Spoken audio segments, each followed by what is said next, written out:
Man, then what are you saying? Only Fact Sports. You already know what it is, man. I'm already in the chat. 2-2 in the Chelsea game. That's the breaking news. Well, one of the breaking news anyway. Obviously, we're just waiting 10 minutes or 12 minutes before kickoff for Arsenal versus Aston Villa. A game which I am very, very nervous about. Obviously, Aston Villa, we've only lost 2 games this whole season. One was the Dominic Szoboszlai free kick against Liverpool, and the other one was, of course, Aston Villa. Just absolutely sticking a dagger in the back of Arsenal late on.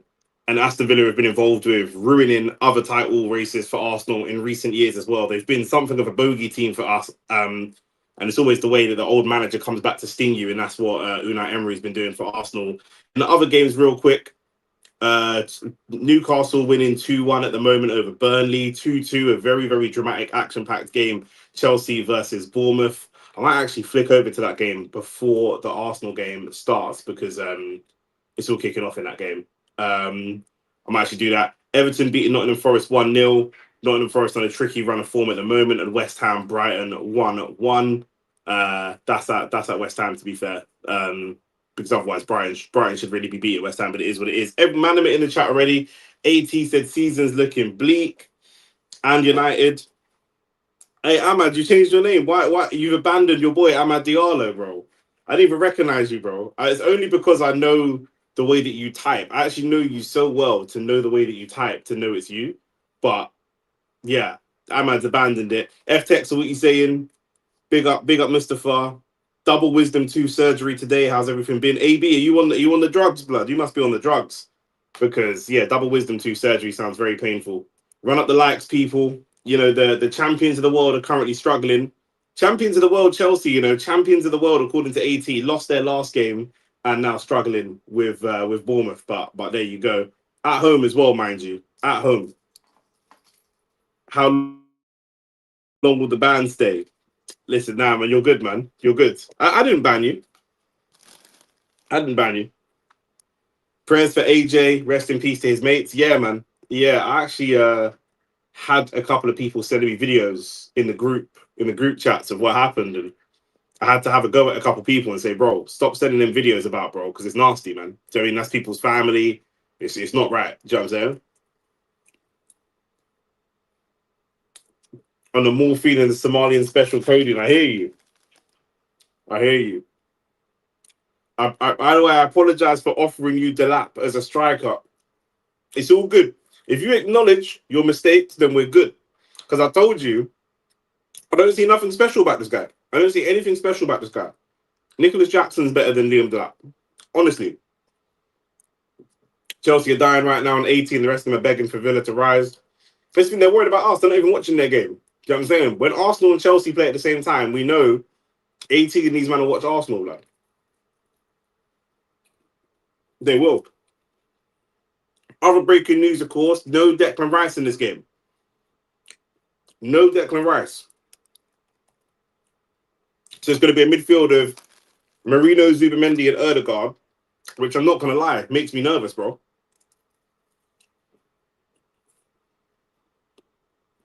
Jurian Timber's back, which is a positive. No Calafiori. Hincapié is going to start on the left side. Let's get into it.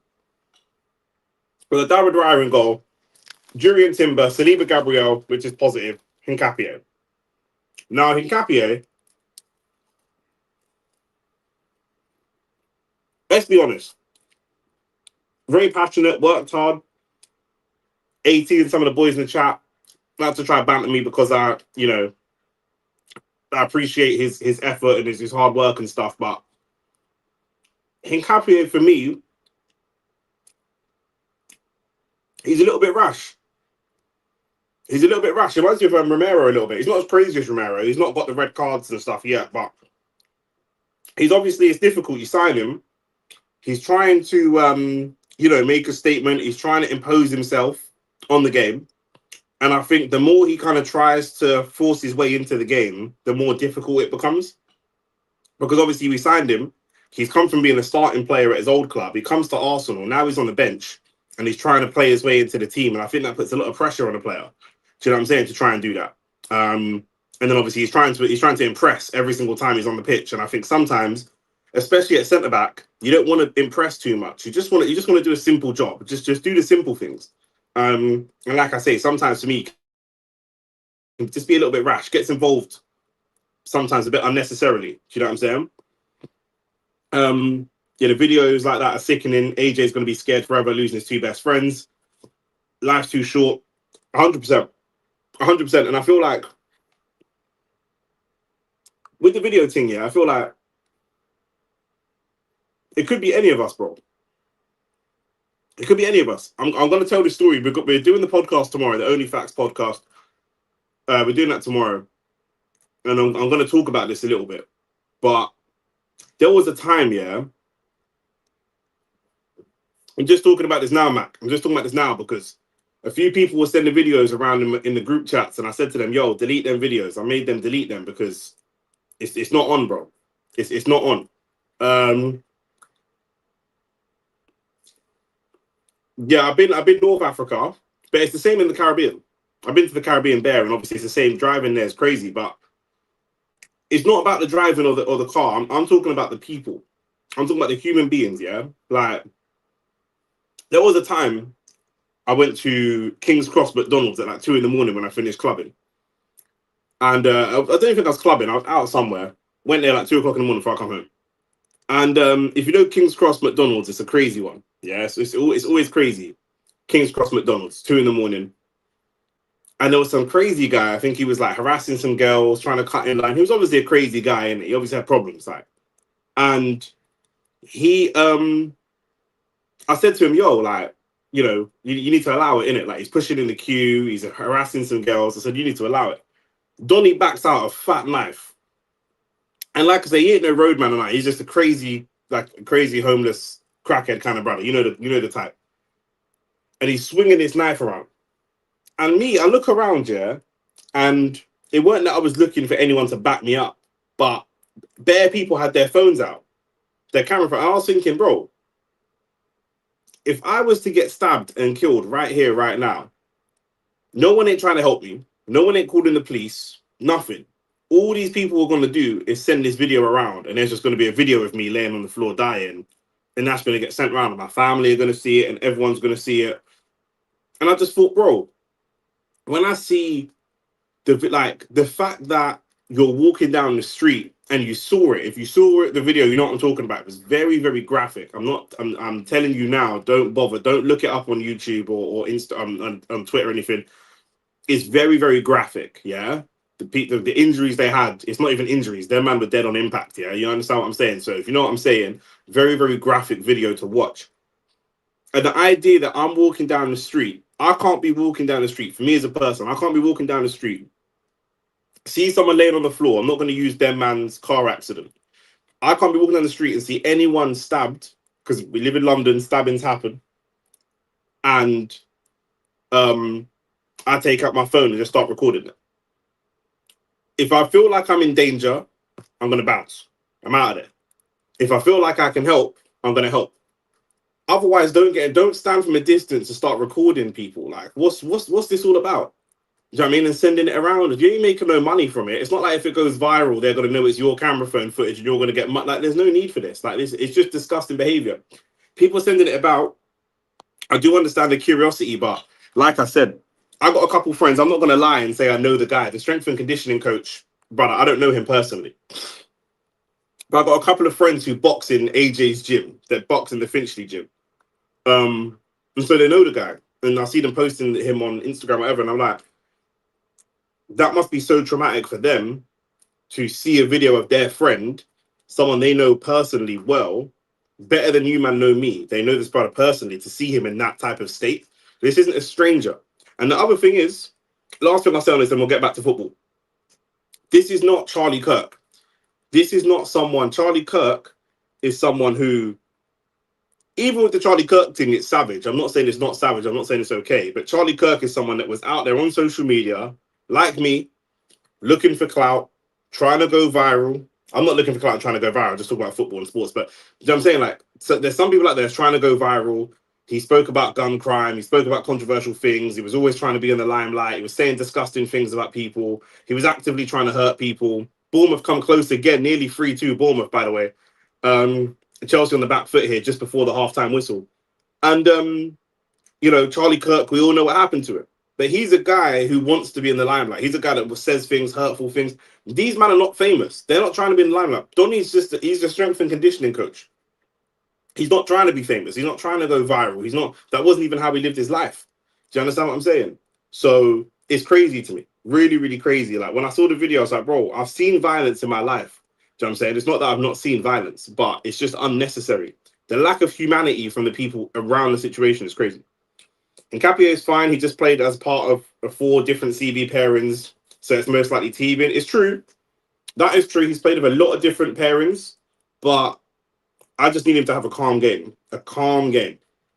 Aston Villa Arsenal's going to kick off soon, so I'm going to go back to the Aston Villa Arsenal game.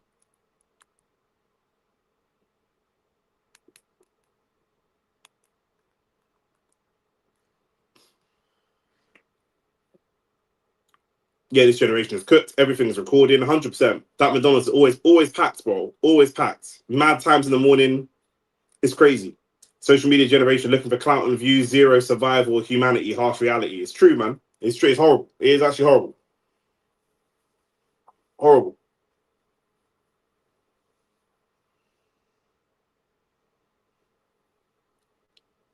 I agree.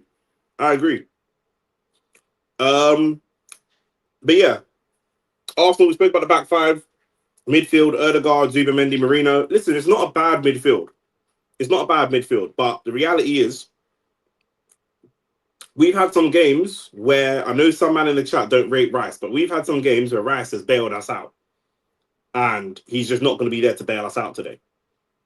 With the legs and the athleticism that he's got, and I know a lot of people don't like it because they think football should be all about tech and it shouldn't be all about athletics, but in modern football, you need athletes. And Rice's athleticism, he does the job of 2 men sometimes, bro. Honestly. And then up top, we got Gyökeres. Hopefully a good game for him. Leandro Trossard, Bukayo Saka. I've been using Gyökeres to bully man on FC 26, yeah? Just to try and, like, inception myself that this guy's not dead and he can do a thing. In terms of who's going to be on Hincapie's side, they've got Jadon Sancho on that side. Their midfield's interesting because it's not the most athletic midfield. Yuri Tillemans, Andre Onana, that midfield, that 3 behind Ollie Watkins of Emi Buendia, Jadon Sancho, Morgan Rogers. So no natural wingers. I know Jadon Sancho maybe, but he's not really like a touchline winger like a Saka or a Salah. He's a ball player as well. We've kicked off, game underway. So it'd be interesting to see how we can deal with that. Because, like I say, they don't have the athleticism of a Haaland or a Doku or someone that is going to put the defense on the back foot and really terrify them. But at the same time, they've got a lot of people who can play the ball. There's a lot of ball players in this team, and I think that's where we would have needed, or possibly could have needed, someone like a Declan Rice in there. Sancho, first time on the ball, dispossessed by Timber as well. Saka's going to be up against Luca Digne tonight. Saka is somebody that needs to improve. Do you know what I mean? He needs to improve as a player. Obviously, we know he's a great player, but he's someone that needs to show a little bit more. He's had some good games. He's had the fullback on toast, but the final ball hasn't quite been there for Saka, and the goals and stuff. Obviously, in the last few games, so he gets the ball into Marino there. That's love. That's great play from Arsenal. But it's cut out by Aston Villa. Good defensive shape by Villa very, very quickly. Saka again winning the ball. It's a thing for a winger. He does a lot of the ugly stuff, Saka. Dropping back, winning the ball, all that kind of stuff. Final predictions. I've got to go 2-1 Arsenal. I've got to. We always have to remember life is short. We don't know what will happen tomorrow, 100%. Does Arteta have problems with Wanjeri and Skelly for him to not give them game time? I don't think it's problems. Definitely not with Skelly. Skelly played a huge amount of football. It's a great ball from Erdegaard, a little bit over. It was a little bit too direct. I needed a little bit more whip on that. Definitely not with Skelly, because he played Skelly a lot last season. But I think that he's trying to manage his career and not trying to throw him in the deep end. I think with Wanjeri, similar. Wanjeri's only 17. He has come off the bench and scored big goals for us before.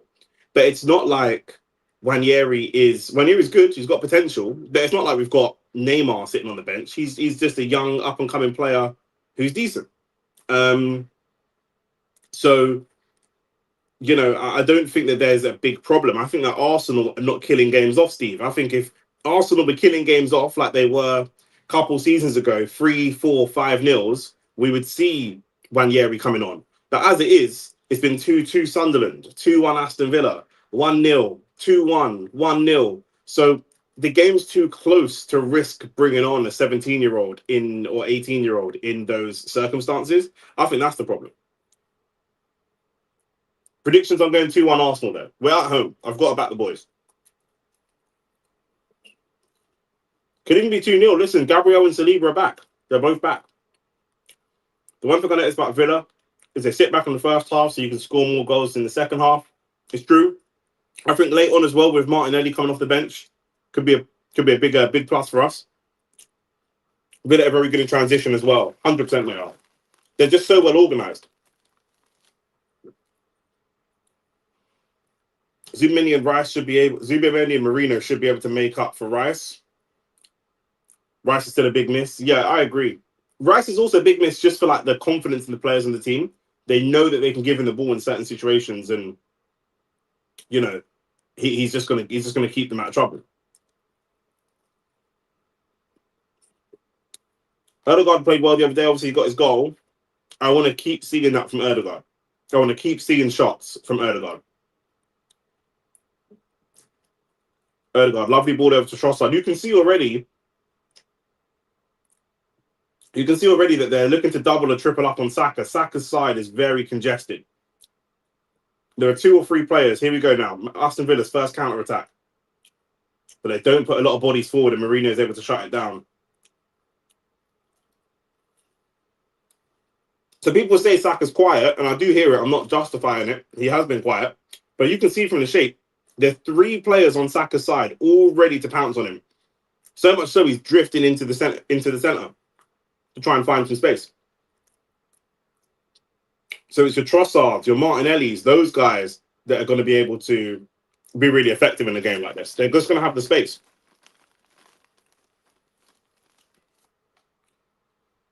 I ain't watching United game against shit Wolves. I can't look, Man United fans not even watching Man United, you know. You'd never have an Arsenal fan watching someone else that's not Arsenal ever.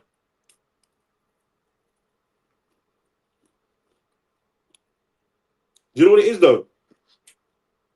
Cup football, teams play a lot more open. Cup football, teams, because of the nature of how the Champions League works, there's no point trying to scrap for a point. If you are Wolves, West Ham, Sunderland have been playing well, but if you're Wolves, West Ham, Burnley, any of these teams, if you play Arsenal at home or away, a point is good for you. A point is very, very good for you because you might just need 20 points to stay in the league. So any point is good for you. If you are FC Copenhagen or someone playing in the Champions League, a point don't do nothing for you. A point doesn't do anything for you. So you have to go for wins. You have to. The other thing is, if you're playing a Burnley or you're playing a team that's been in the Prem with Fulham, that's been in the Prem for a long time, but doesn't really compete, Fulham themselves, they're not actually used to winning games. They're not been relegated. They're safe, but they don't win many games. When you go and play a team that is like Shakhtar or something like that, crossed into the box for Arsenal, it's decent connection from Gyökeres, to be fair. When you're playing some of those other teams in the Champions League, although they're shit compared to Premier League standards, they're champions in their country. So they're actually used to winning games in their country. They're used to winning games of football week in, week out. Not to the same level, but then it's very difficult to go tell a team who plays attacking football and scores goals freely every week in the league and wins games, today we're going to grind out a point. That's not how they play. They might not even have the players to grind out a point because in their league, they're like the Man City of their league. Do you know what I mean? So they're not experienced in just grinding out points. They don't even know how to. Their best chance is to try to play and try to win.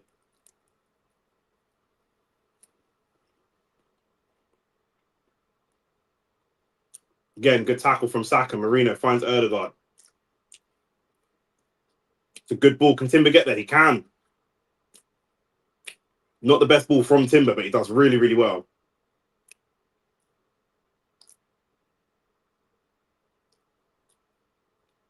It looks like Consta's down with some problems. Amma, do better. If you were in our position, you wouldn't care. Impossible. Impossible. We've been in your position. We've been in positions where we're not going to win no trophies, and we're just battling for top 4. Arsenal fans would still watch Arsenal. There were seasons where Arsenal finished 8th. No trophy. Arsenal fans are still watching Arsenal.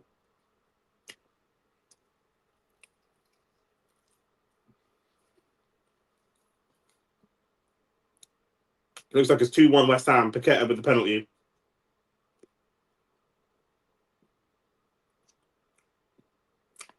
The one thing I know, we will finish above Chelsea. Are you sure? Are you sure about that?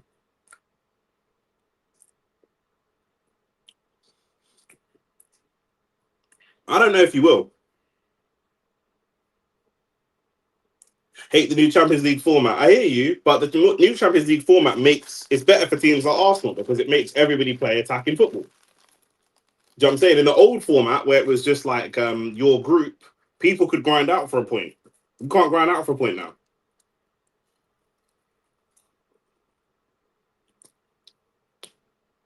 We weren't playing good football when we finished 8th. We weren't. We were just establishing our principles. But even so, I would always watch Arsenal so that I can judge the manager, not just by results, but like I can start to see what changes I want him to make, what signings I think we need. Except, how can I judge the team if I'm not watching them?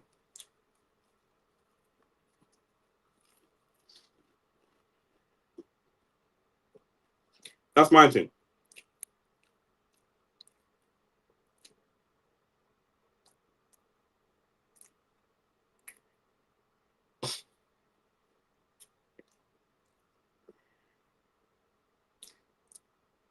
Nine minutes in, Arsenal looking decent. I like the new format. So many good games. This is the thing. It makes for more attacking football. It naturally makes for more attacking football. That's what's good for me.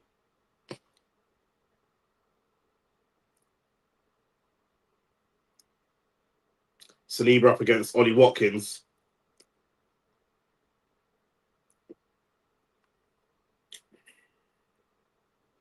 Gyökeres would make me wonder if certain guy in their 30s was right about Hungarians. I'll be real. Bro, he needs confidence, bro. He needs confidence badly.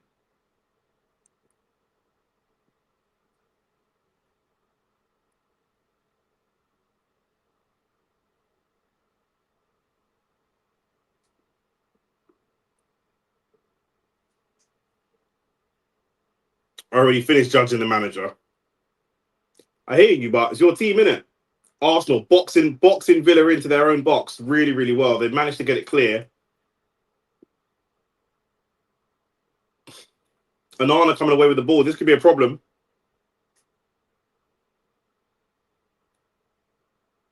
Anana has absolutely bottled that. It goes for a corner and he just dived for no reason. For absolutely no reason. He's in.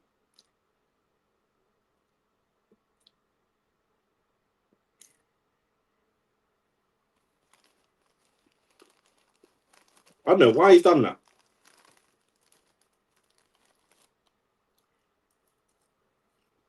That should be a yellow card, by the way.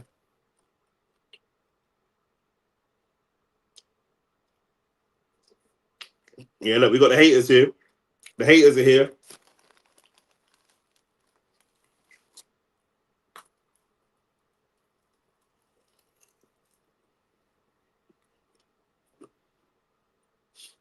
Aston Villa corner.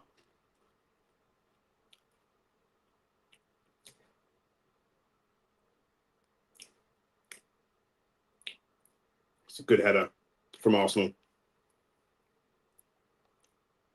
See, man will come and hate watch Arsenal every week. And then when we celebrate our team winning, they'll say Arsenal fans are insufferable. Make it make sense. Make it make sense, man.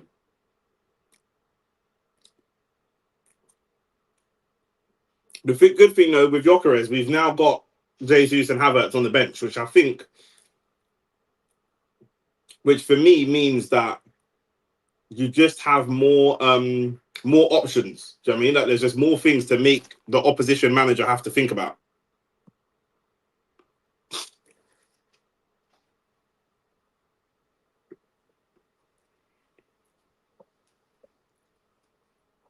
Watkins just died, bro. He absolutely died in front of goal.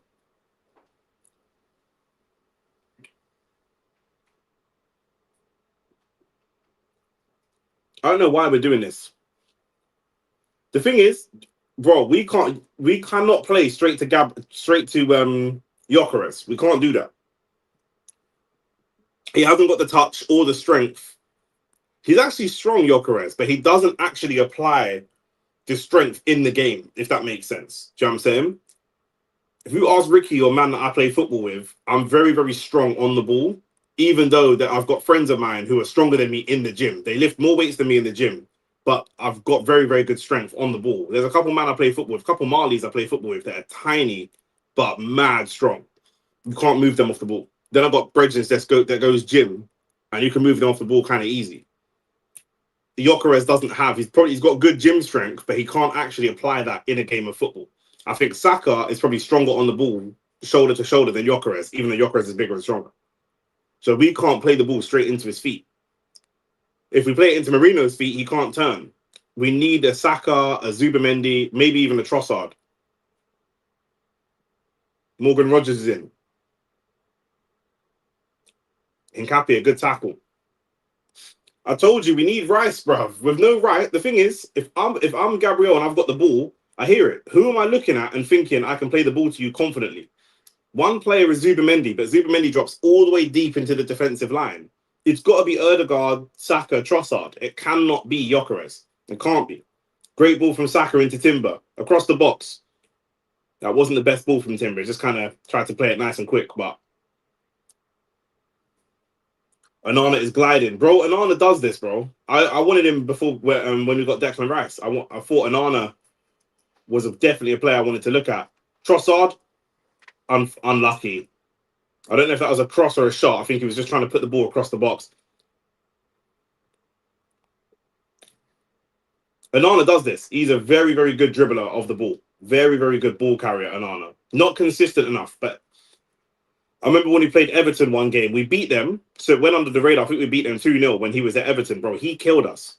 He killed us, bro. He just picked up the ball and just drove through our team so many times. But he was with Everton and Everton are dead, so...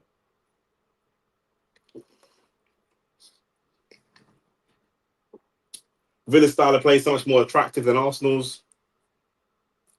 Definitely more attacking. This is what I said. This is what I said at the beginning, bro. I said we need Rice. We need Declan Rice in there, bro. Honestly.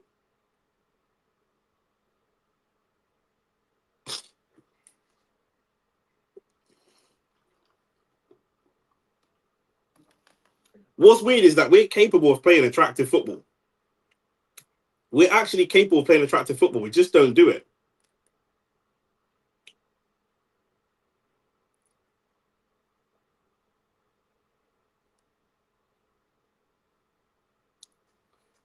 That came from Timber, that Villa attack. Timber took too long to get back. So because there wasn't a back four, there was only three. The three was then split. There's big space to go and attack. Villa just played the game very, very quickly. It's what I just said, Mr. AB. It's what I just said. They know that we attack with our fullbacks. They know that. So because we attack with our fullbacks, when we attack, Timber is all the way up top, like where Gyökeres is. So suddenly they attack us nice and quick because they know we've only got three at the back. So then Hincapié, Saliba, and Gabriel split to try and make a back. They don't come close. They split wide to make a back three. And that means that there's more gaps to play the ball in behind. I wonder if we should play a little bit more narrow because, like I said, they've got Morgan Rogers, they've got Jadon Sancho. They're both good players, but they're not really rapid wingers necessarily. It's a great tackle on Erdegaard from Tielemans there. Erdegaard taking a little while to get up. He's got to get up quicker. And again, they look to break. And look again here. Look, where's Timber? Timber's out of position again. Timber's out of position again. Ollie Watkins up against Saliba. He's going to want to cut in. Goes for the strike and it just goes wide. I'm telling you, look, Timber is out of position every time. Every time.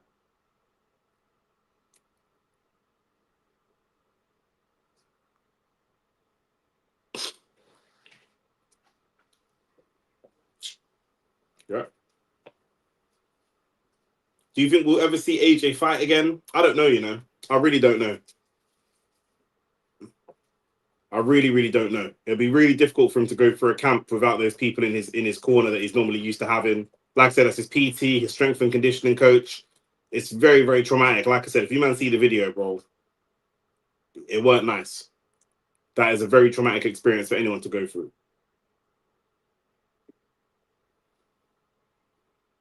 Do you think it'd be better if we bought Tillemans over Zubamendi? I'm not sure. I do like Tillemans. I do like him. They do a very similar job, to be fair. But obviously, football's about so much more than just the talent. Do you know what I'm saying? Even if Tielemans is better than Zubamendi on a technical level, Tielemans might not have the relationship Arteta has with Zubamendi. They're both from the Basque region. They're both Spanish. So who's to say? Like, football's got a lot of intangibles. Again, look, Arsenal attacking here. Look at Timber. Timber up nice and high. But if he's gonna go and push up that high, we have to use him. We have to find a way to use him. Because now, when they break, he's well out of position. Hincapie's up high as well now.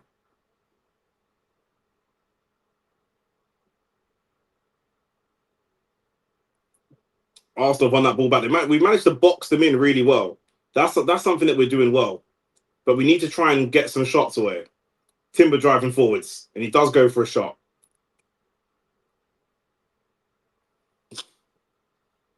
Big up the chat and Nick. Love for that AT. Get some likes on the video as well, man. Them. Trossard with the cross. Can we get a shot away? Can I just say, yeah, Villa's box is packed with 8 or 9 players, which is perfectly fine. But if Arsenal's box was packed with players like that, with our players, man would be saying we're parking the bus. That's all I'm saying. Villa happy to turn this into a basketball match 100%. Man said, imagine Sancho wins the league before Saka. Why is it always just an obsession with Saka, blood? Man just, do you know what I'm saying? Man's always talking about Saka, like.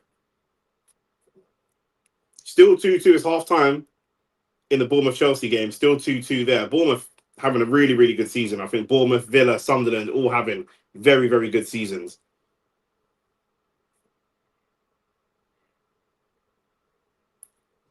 Could you add the game time on screen so we can follow along next time? I actually don't even know how to do that, bro. I'll be so real. Shane's supposed to look at doing that. I don't even know, because I want to do the same thing for when we do boxing. But I don't even know how to. I think we've got to go into Streamlabs and do it. I'm not even sure how to do it. Big YouTubers like Rants have producers. Do you know what I'm saying? And we ain't got no producer in it. It's just me and Shane trying to figure out how to do this. But I'm definitely that's something I'm gonna look to try and do. Same for the boxing as well. Saka is the best English player of this gen. For me, if I feel like he'll be another Gerrard if he doesn't win the league. I hear you. The fact that you're saying he's the best English player of this generation, I respect what you're saying, because you're holding him to high standards because you think he's a top player. The argument I have with other people is that they say that he's not the best player. They don't really. Some people say he's overrated, or they don't really rate him, but then they'll still hold him to the standards of why you not winning Premier Leagues. Do you know what I'm saying? If you think he's a great player, then that makes more sense. But some people, like I say, they try to argue both sides and say he's not a great player, but also he should be carrying Arsenal to trophies. Like the two don't make sense. See, look, here's the hater. Look, AT said X100 sniffing some crazy butch. Been in the hospital. Uncle had a stroke. Watching De Crap and Garnacho. The side man probably making it worse. That's peak, bro. I can't even. You're saying stuff that I can't even make a joke out of. AT, allow it, bro. You know what I'm saying? But obviously, prayers up for your uncle and that.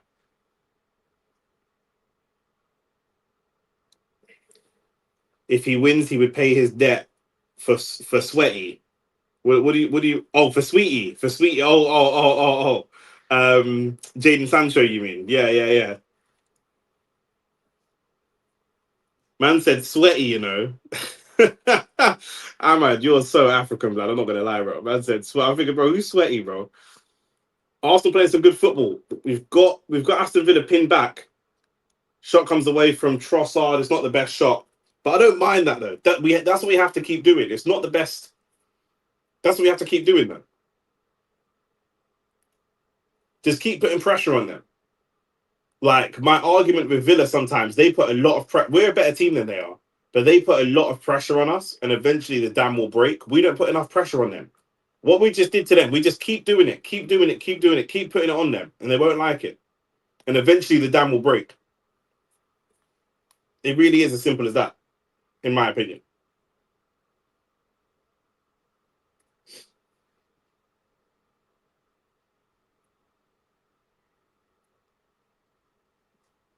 It's not always as straightforward as that, but that's one of the things that can make it straightforward.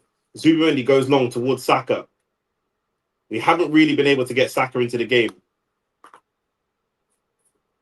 Saka is the best player of this gen. It's crazy, Nick. Man said, you hear it. My ears are blocked to that shit. What are we talking about? I think Saka's the best player of his crop. I don't know, maybe not like Harry Kane's the best English player. Like, Harry Kane's a freak.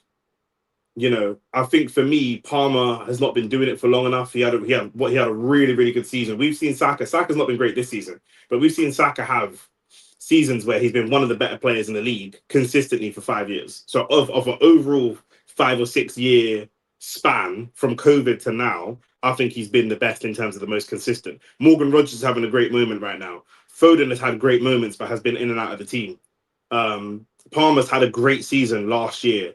Obviously, he's had an injury this year. Do you know what I mean? So I think bro, there was a time Grealish had a couple good moments, but I think overall, I think Saka tops the list. But obviously, it's a difficult argument to make right now because he's not on a great run of form right now. Arsenal again have got Aston Villa pegged back in their box. There's a really weird crossfield ball tried there from Marino looking for Saka. I didn't think that was the right option.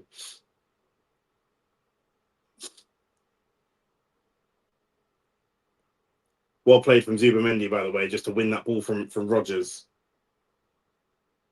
Marino just slowing the game down a lot. But you know what, boys? We're going to need to see Eze at some point. I'm not going to lie.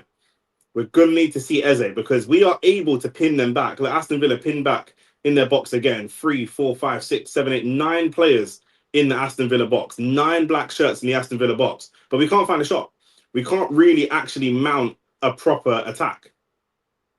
We need someone who can unlock the door. Ødegaard is one of those players, but Eze is another one of those players. We don't really want Marino on the ball when they've got 10 men behind the ball or 10 men in their box. Big up, Samson, what you saying? We've got OnlyFacts extra content we're shooting tomorrow as well. Do you know what I mean? We're going to have the boy from CCP, from Caribbean Cricket Podcast. He's going to be joining us on the podcast tomorrow.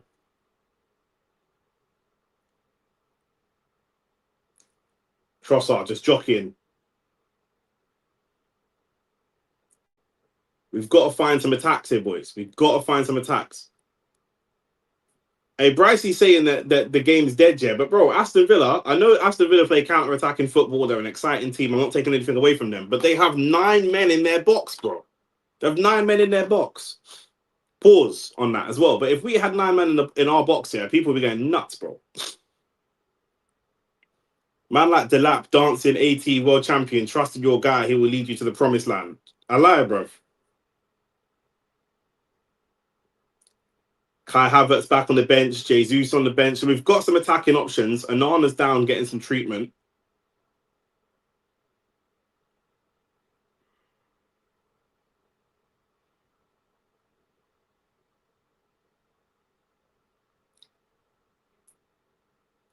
John McGinn warming up, and John McGinn's such a great Aston Villa player. The only thing that counts against Saka is he doesn't have the trophy cabinet to support it. What manager do you think elevates Saka's game? I mean, any manager that's like an out-and-out attack. Any manager that's kind of an out-and-out attacking manager. Do you know what I'm saying? Like, Saka does a lot of defensive work that other players don't have to do. Do you know what I'm saying? When we're talking about an overall player, I'll just explain it like this. While while we're having a little break and Arteta's giving the boys a little talk. The reason that I say, if I'm explaining why Messi's a better player than Ronaldo, if I'm explaining to someone who doesn't watch football, yeah, if this is a football pitch, yeah, and you break it down into little grids, little squares, Messi is an effective player, in my opinion, in every single one of those squares. Yeah, Messi could pick the ball up at right back and be effective. He could pick the ball up at right wing. He could pick the ball up at centre back, at centre mid. He could pick the ball up and be effective in the game. He's not a centre back, obviously, but he could be effective in the game. He can affect the game in a positive way from anywhere on the pitch. Ronaldo is a specialist at affecting the game in that final third area. Do you know what I'm saying? And I think that if you've got Saka, if you've got Foden, if you've got Grealish, if you've got Maddison, if you've got Rodgers, if you've got all these different players that Saka's been kind of compared to over the years, Palmer as well, etc. I think, and if you break the pitch down into little squares, I think Saka is more effective in more of the pitch than any other player in that crop. Any other player. If you want to say that Palmer is a better goal scorer than Saka, I'd agree with you. I'd 100% agree with you. If you want to say that Foden is maybe the best technician out of that group, I don't know that I'd agree, but probably between Foden and Palmer for best technician. But best overall effective player anywhere on the pitch is Bukayo Saka. I don't think you can argue with that. Big up Nick in the chat. The only thing keeping me awake, United are dead. Aren't they winning 1-0? Are United winning now? Yeah, United winning 1-0 over Wolves. Everton still 1-0. 2-1 Newcastle over Burnley, and Chelsea, Bournemouth 2-2. Trossard up against Sancho again. Trossard sending Sancho back to Atlanta, blood.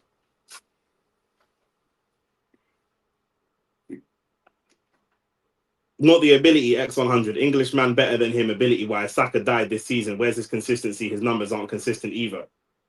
Saka driving into the box now. Erdegaard. Ball to the back post. Arsenal putting serious pressure on Aston Villa.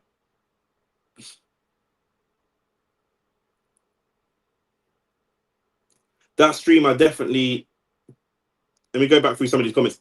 That stream, I definitely was incredibly harsh in retrospect. I just felt that elite of all the brilliant fighters we've seen throughout history, the respect that Junto and Inoue get doing a third of the work is crazy.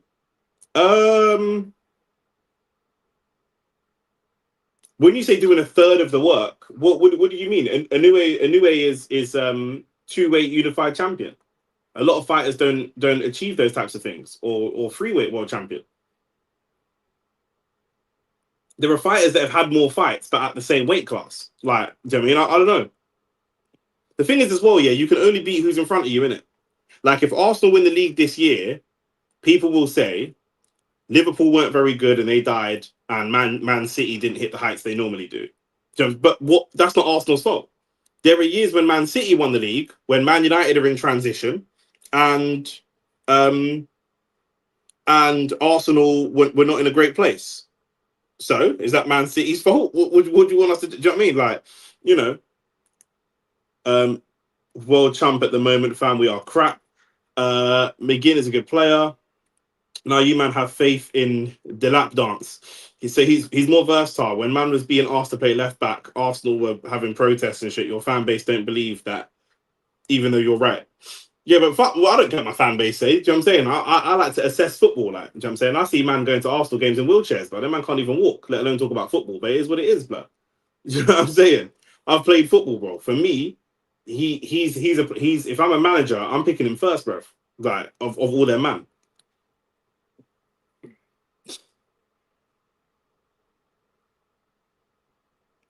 Good defending from Trossard. It's Aston Villa corner. Inoue is getting compared to Larry Holmes, though. Okay, but why not, though? Why not? Larry Holmes is a heavyweight. He was great. He was a great heavyweight. But he only fought at heavyweight. In boxing, once man clean out their division, we rate people who clean out multiple divisions higher than we rate people who cleaned out one division. Larry Holmes never even cleaned out heavyweight. He's a great fighter. Larry Holmes is a great fighter. But Inoue's cleaned out multiple weight classes. Okay, he's not in the 70s or the 80s. What do you want him to do? That's not his fault, is it?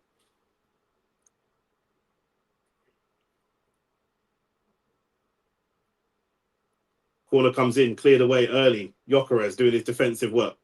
Saka and Foden, especially given the perfect environment to thrive in, embedded into a team that never started at the focal point for the same consistent team at the same time. Same. What about Bowen? Bowen's just not great. I'm not. Man said Bowen. I'm not even having Bowen in that conversation. I think Bowen is a level below. Again, Bowen has good moments throughout the season, but Bowen is not great in my opinion. He's not on the level of Palmer. I think Palmer, Foden, Saka are in a conversation. Do you know what I'm saying? Like Bowen, to me, Bowen, Grealish, Maddison, all of them, man, Sancho, all them man are a level below. They're all the level below. Do you know what I'm saying? For me, in the England team, I think Rice, Saka, Palmer, Foden, them four, I think they're all top player. I think all four of them could get into any team in the world. All four of them could get into any team in the world. When I say get into, forget about contracts and stuff. If all four of them are free agents, any team in the world is signing them. If they were free agents, any team in the world is signing them, bro. Any team in the world is taking Cole Palmer if he's a free agent. If Jared Bowen was a free agent, most top teams in Europe are not looking at Jared Bowen, bro. They're not, bro. They're just not. Obviously, Saka's going to cost money, Palmer's going to cost money, Foden, whatever. But if man were free agents, bro, if man are free agents, even Rashford, bro, you know what I'm saying? Like, big teams like Barcelona will take Rashford, like. Do you know what I'm saying? I don't know that big European teams are taking Sancho or Bowen or Maddison. They're good players. They're not bad players at all. They've had good moments. There's certain things that they do really well. Maddison's a wavy free kick taker, and there's certain things they do well, obviously. Do you know what I'm saying? I'm not saying Saka's better in every department. Gyökeres, can he find a shot?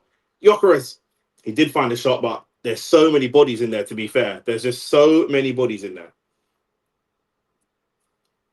Bowen's very good. How are you comparing him to Rashford, Sancho, and Maddison? What the fuck? Bro, Rashford's better than Bowen.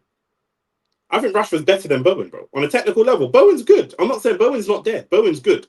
Do you know what I'm saying? But I'm saying if I was rating players on FIFA, I'm having Saka, Palmer, and Saka, Palmer, and Foden are all in the mid to high 80s, in my opinion. They're all going to be man that are between 85 and 89. I don't know that I'm having that. I don't know that I'm rating Trossard coming forward again, trying to put the Aston Villa defense on the back foot, cross into the back post. Oh, and Gyökeres just wide. To be fair, Gyökeres is looking lively. Gyökeres is looking lively, to be fair. Nick, you only watch Arsenal. That's what I've learned still. Bro, I watch Bowen, bro. Bowen's not consistently great, bro. Bowen's not consistently great, bro. Bowen, bro, you're moving like a grey man. Like, if Bowen has one... I've never seen... I've seen Saka have unbelievable seasons. Week in, week out, unbelievable seasons. I've seen Palmer have unbelievable seasons. Foden, the only reason he's a little bit lower is because he's in such a team stacked with so much talent. He's not always week in, week out in the team, the way that Palmer and Saka are week in, week out in the team. Bowen is week in, week out in the team, and he doesn't play wavy football week in, week out. He has good moments. He has good games, and he has some very, very quiet games. Very, very quiet games.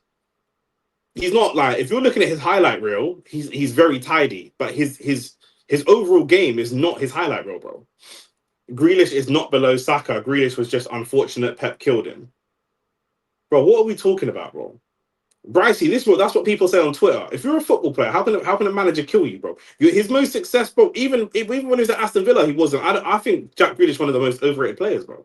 I'll be real. I think Jack Grealish is very overrated.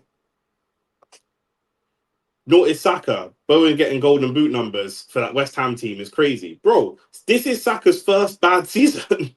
This is Saka's first bad season, bro. Saka's been in the first team since he was 17. He's now 24, bro. This is his first bad season. His first actual bad season. Do you know what I'm saying? You can not talking about numbers, performances, because man are going to bring up numbers from last year, but Saka was injured for 4 months.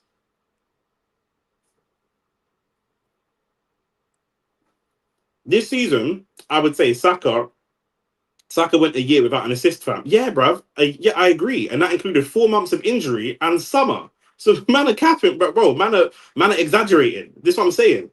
That he went an entire 12 months without an assist. That's true. But that's one, that's only in the league.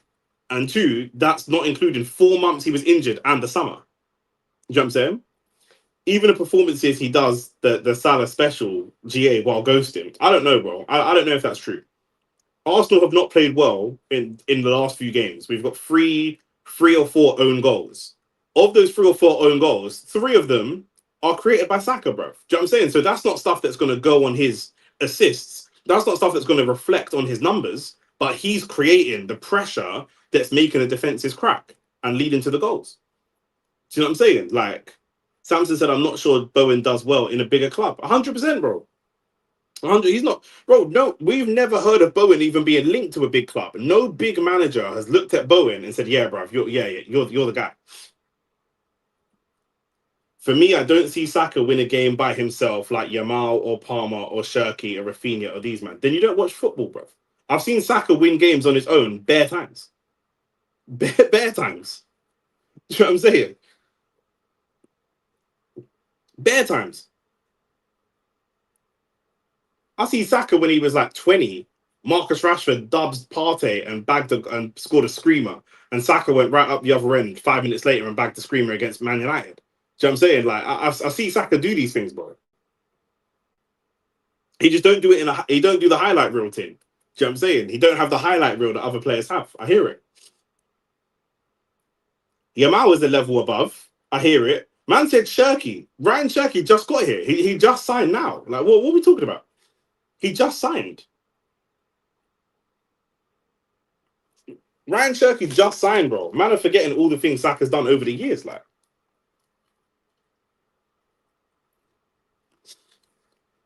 it was Saka that helped us get from 8th to 4th. At least they don't win games single-handedly. Not single-handedly. He's a baller. At least he's a creme de la creme baller. But not single-handedly. Single-handedly. I'll tell you how fair I'm being. I've seen Palmer win Chelsea games single-handedly when Chelsea's shit. And he's gonna won them the game. Ryan Shirky's playing in Man City. Man City's team is one of the most stacked teams in the world, bro. How are you telling me Ryan Shirky's doing it all on his own? He's got Haaland. He's got the best striker in the world next to him. How's he doing it on his own? On his own. They're about to spend 50 million on Semenyo in January. On his own. They've got Savinho, Doku. What are we talking about? On his own. They've got a Ballon d'Or winner in midfield. How can you say it's on his own? How can you say single-handedly? What are you talking about? You've got the best striker in the world and Ballon d'Or winning midfielder in your team, but you won the game single-handedly. Is your team is dead? Like your team's dead. Chelsea, the team is kind of dead. Bro, playing with Marino in midfield is a dumb decision. It's not. I don't think it is because Marino is more defensive than Eze. Marino is more defensive than Eze, and so I think here's the thinking. Aston Villa don't attack as much in the first half. They attack more in the second half. So we start with Marino, who's more defensive and a little bit safer, and then we bring Eze on later. If we don't start Marino and we start Eze, that means that we've got a midfield of Eze, Erdegaard, and Zubamendi. There's no defender in that midfield. Who's going to defend the counter-attack? There's nobody in there to defend. He has to be in there. He has to. And I think that we swap him out later for Eze. Maybe even Zubamendi comes out for Eze later into the game. Yamal, Elise, and Shirky are great players when there is a foundation for them. The thing is, I'll be real. They're great players even when there's no foundation for them. They're just great players. Like, they are. But the idea that these men single-handedly win games is bonkers, bruv. Bayern Munich have lost like one game all season. They're a great team. They're an unbelievable team. Barcelona are Barcelona, bruv. It's not single-handed. Eze scored a hat-trick against Tottenham. He didn't single-handedly beat Tottenham. Because the game isn't just about goals. Oh, it's such a cheap foul to give away.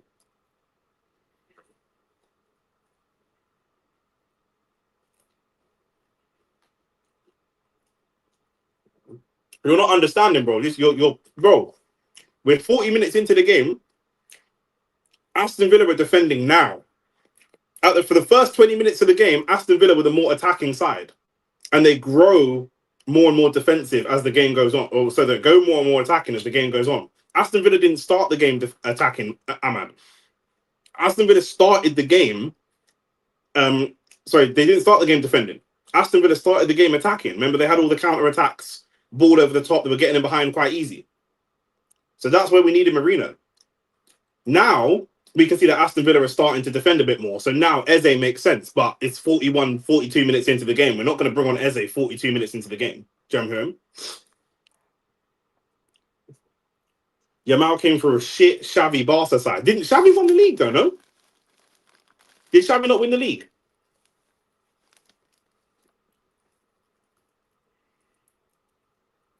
I'm sure Xavi won. You can say the team is shit by Barcelona standards, but I'm sure they won the league.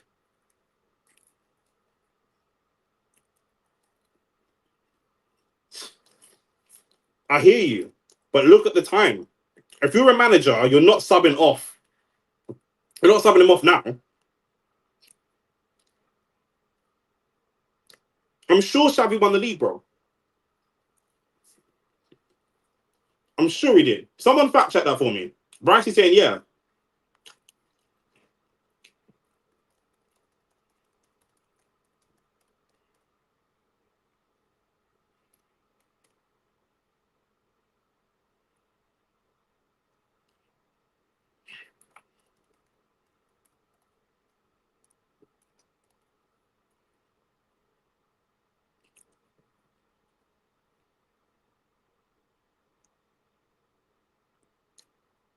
Arteta's getting a talking to.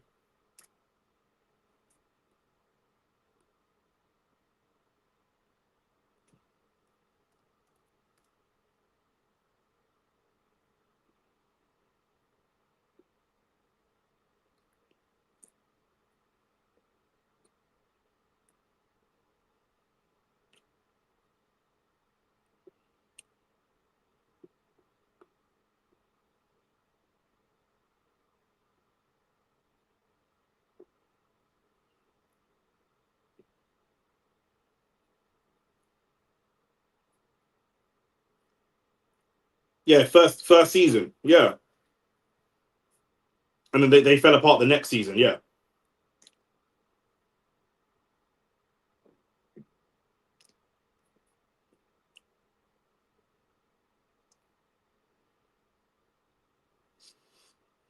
One Wolves.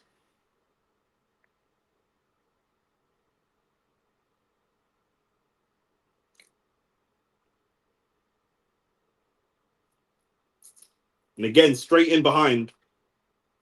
What a tackle from Saliba. What an unbelievable tackle from Saliba. Was it offside? Fair. But obviously he didn't know that. This is what I'm saying now, Ahmad. What you're saying makes sense. Right now, the way the game's going, now we can look to bring on Eze. But if we brought on Eze, if we started Eze from the beginning, there's a good chance Aston Villa are up. In my opinion. The second half, Aston Villa might look to attack a little bit more. And as a result of them attacking a little bit more, there'll be more space in behind. I think we need Martinelli and Eze on. And we go for winning the game, in my opinion. Who's my boy? Who's my boy, bro? Because I know you're not saying that Garnacho is my boy. Definitely not.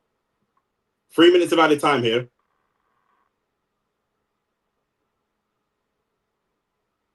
Is that a yellow card for Marino as well?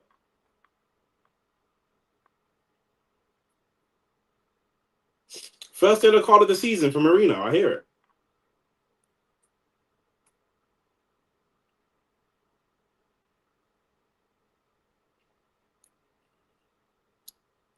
You can play Erdegaard more defensively by bringing on Eze.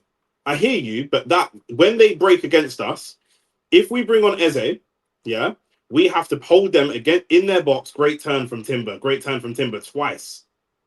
It's brilliant play from Jure and Timber. If we bring on Eze and Martinelli, we have to play very attacking football and pin them back. Who's that yellow card for? Rodgers. It's a yellow card for Morgan Rodgers. When Morgan Rodgers and Onana get the ball and start driving through Arsenal's midfield and all they're running up against is Eze, Erdegaard and Zubamendi, I'm telling you, they're going to run through them easy. They're going to run through them easy. Even if you're saying all Marino's doing is giving away fouls, I hear you. But they're not running through Marino easy. They're not, bruv. Do you know what I'm saying? Man will run through, Onana can run through Eze and Zubamendi and Erdegaard with relative ease, bro. Ollie Watkins with Saka and Saliba both on him.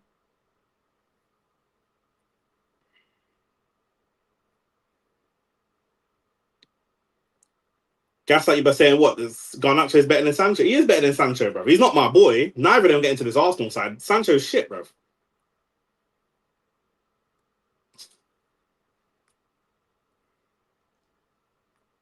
Sancho's shit, bro.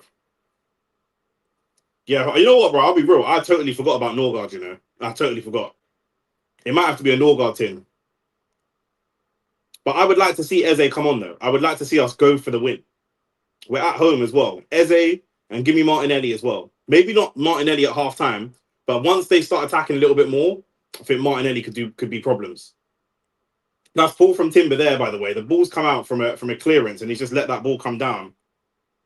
Man, like Netanyahu, you know. What has he scored?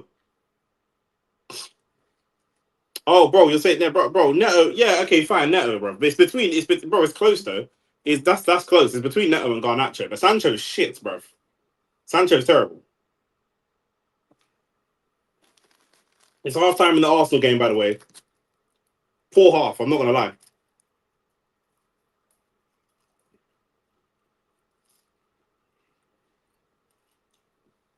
Let me go back to this Chelsea game quick.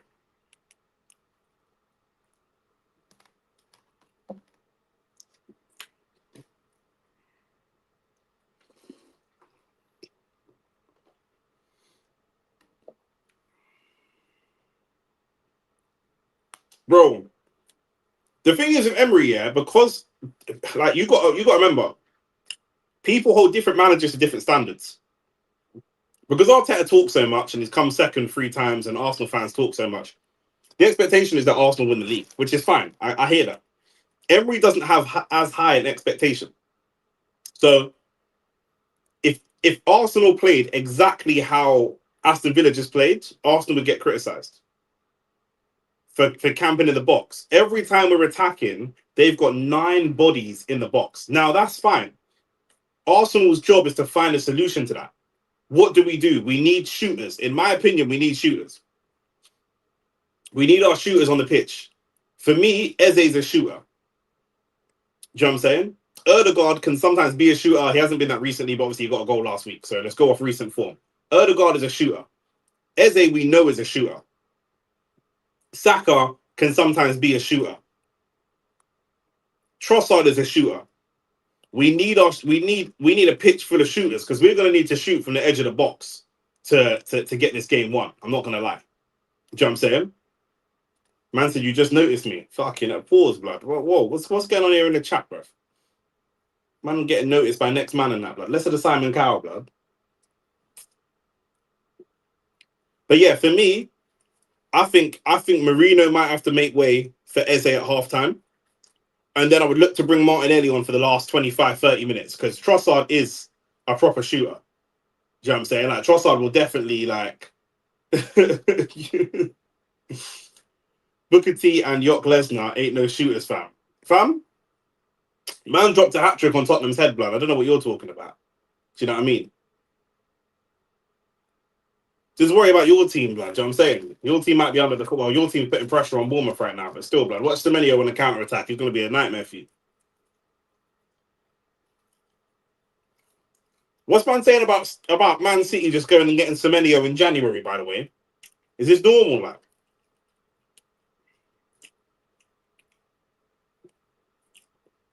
He ain't even really been playing, to be fair. I'm not going to lie. He ain't played that many games.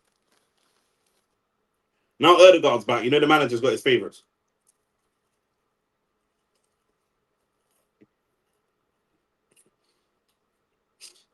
I think Gyökeres has actually played well at half, though. I'm not going to lie. There's a few opportunities he should have done better with, but his movement, much better. Who's that right back for Bournemouth, bro? He just died, bro.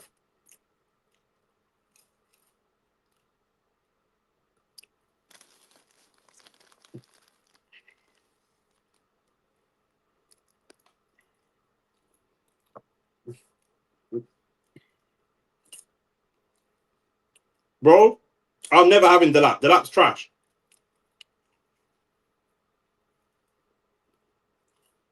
Hey, why did Chelsea think they're a team of hard nuts, blood? Whenever I watch Chelsea play, Gusto squaring up to someone. Bro, Esteval just died. And because he got hit with an English tackle, he's getting upset. Gusto's always squaring up to someone. Whenever I watch Chelsea play, Gusto's always squaring up to someone, bro.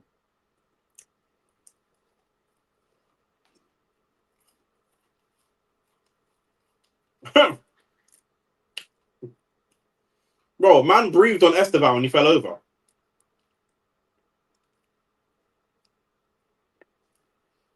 Get off the floor, bro.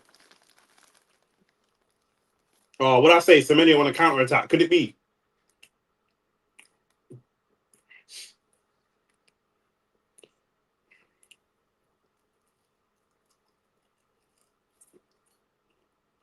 It's still mad though that like whatever player plays well for the first half of the season, City will just go and buy them in January on a level.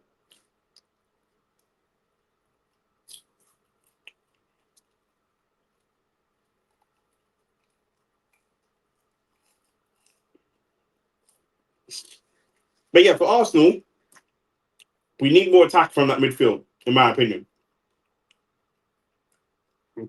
We need it. We're not going to be able to play Gyökeres or Saka into shooting positions with the way that Aston Villa are setting up. We're not. We need people that are going to shoot from the edge of the box. And even if Gyökeres has to just live off scraps, pick up a second phase attack, any of that kind of stuff. That's what it is. Everton 2-0 up, by the way, against Nottingham Forest. But it might be one of those. We might have to scrap a goal, bro. Do you know what I'm saying? At least we can get a corner. We can get any of that kind of stuff. But for me, we need more shots. Arsenal had 7 shots, only 1 on target in that half. Aston Villa had 3 shots, none on target at all. The shots are very, very speculative. Enzo Fernandez just tried to step over, and I don't know why, bro. Like, he's fat, bro. You can't be doing step overs, bro.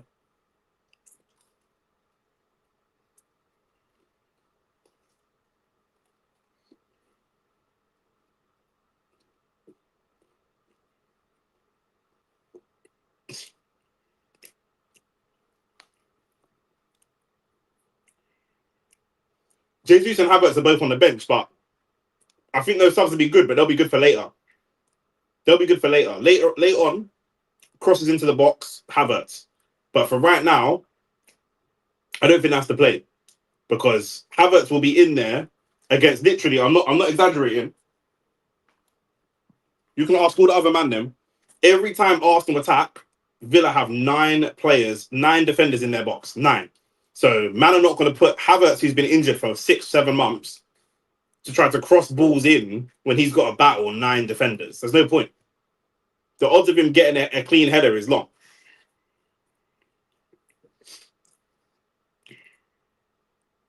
Liam Delap.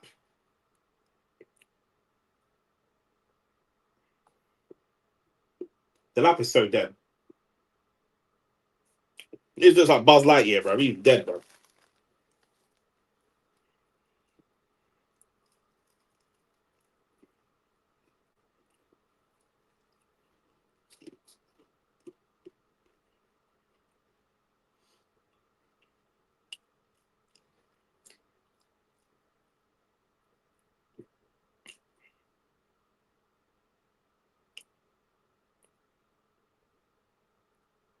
Oh my days, bro. Enzo is so terrible, bro.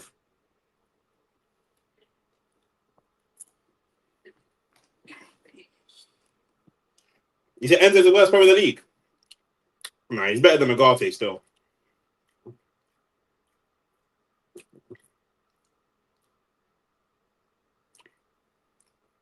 Pound for pound, for money, he's the worst buy for money, but he's better than Agate, bro. I'm not gonna lie.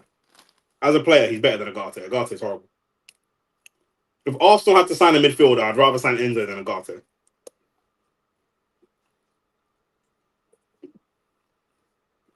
I'll be real.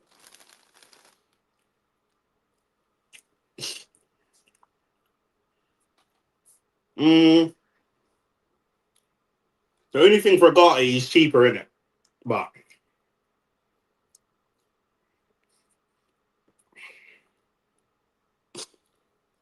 Ricky Gaffman, bro, Ricky's grey, in it. Ricky can't, like, you know what I'm saying? Ricky's got that sly, like, you know what I'm saying? Like, if it ain't snowing, I ain't going mentality, blood. You know what I'm saying? He just gives white players an extra 2 XP in that, bro. I'm joking. Ricky's not even like that, but I'm sure Ricky said he's crap, though. Did Ricky say he's good? I don't remember Ricky saying he was good. I'm not gonna lie.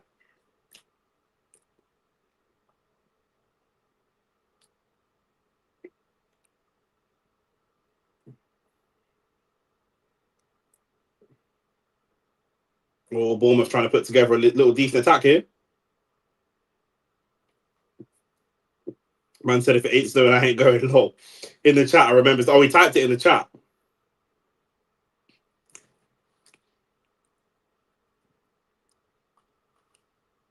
Chelsea fan said, yeah, that's ridiculous. If Saka keeps this form performances, he should not be in the World Cup. I don't know about it. The thing is with England, England have always partly picked the players that go to the World Cup and the players that are in the England team based on the experience of being in the England team. So, for example, if Kane was horrible, if Kane played shit, he'd be in the England team still. Do you know what I'm saying? And I think that Saka is similar. Like, one thing, first of all, I would question that how shit Saka's been.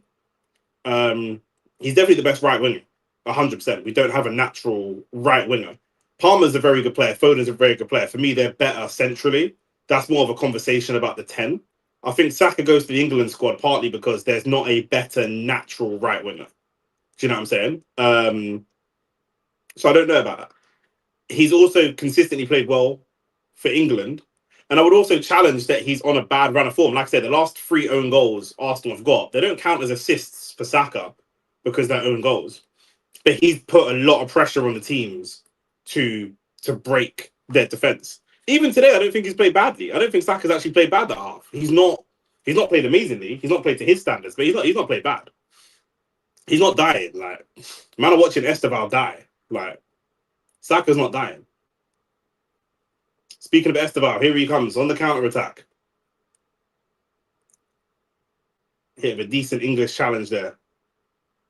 Bournemouth just giving it back to Esteval again, though.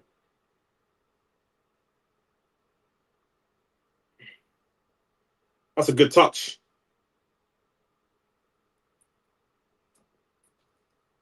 That was a good touch from number 20. I think that might have been Garnacho. No, is that João Pedro? I can't even see who that is. I think it is.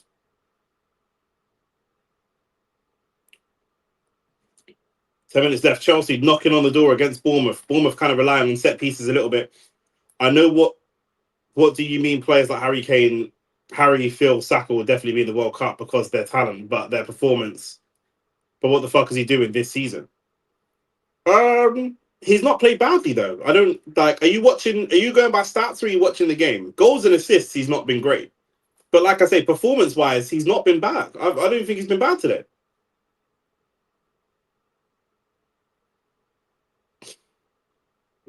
He would not be Garnacho in 2 touch, bro. You would not.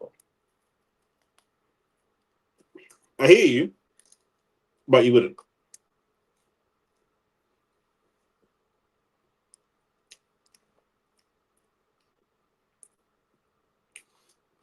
Bournemouth drawing for the Moroccans and the Turkish man to come and save them, blood. It's peak.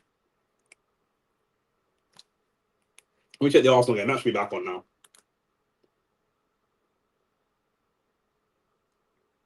Right, not quite yet.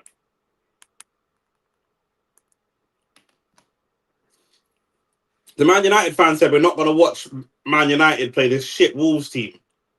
And now they're drawing 1-1. Just remember that. At Old Trafford.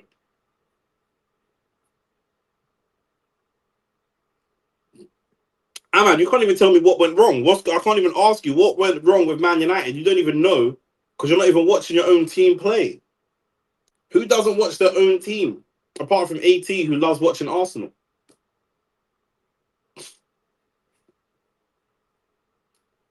Bro, did you not think that you were going to beat Wolves, bro? Don't try to flip the script. You thought you were going to beat Wolves. Even if you said I'm not going to watch this shit game against Wolves, even still.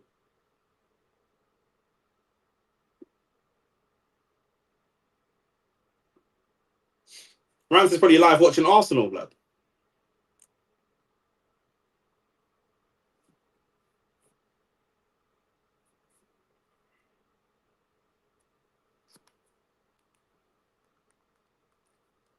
But yeah, on Arsenal, I'd like to see a sub. I would. I would like to see the midfield go a little bit more attacking. He might not do it straight away, and I understand why he might not do it straight away, but I think that it's necessary. Honestly, I think it's needed.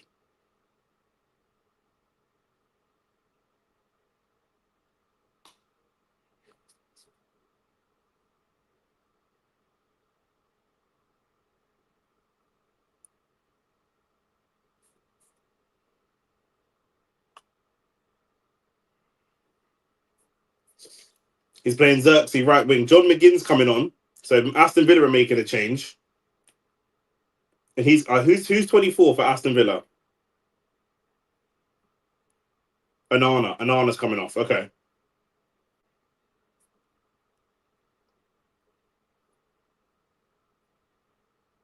You're saying he's playing Xerxes right wing, but Xerxes scored, so he can't be that bad. He set Xerxes up for success then, no? We're getting into the second half, by the way. Second half for Arsenal.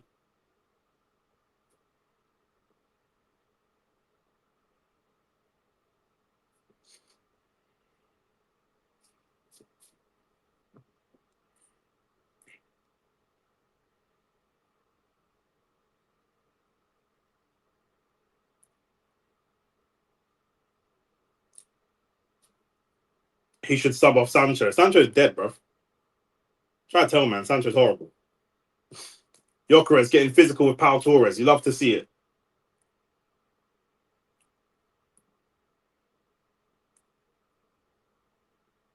And again, but I just feel like we're going to need Zubamendi doing that role at the base of the midfield. I feel like I wouldn't mind seeing him get subbed out, but there's no one else that can do that particular role. And I don't really think that will be better if we take out Zubamendi and put Marino back there. And Marino's on a yellow. So at some point, I think Marino has to come out. At some point, Marino has to come out. And I think that we're going to need to bring on an Eze, unless it's a Norgard. And late on, I think we're going to need Martinelli as well. It's a good ball from Saliba to find Gyökeres. It's good football from Arsenal. We'll take that corner.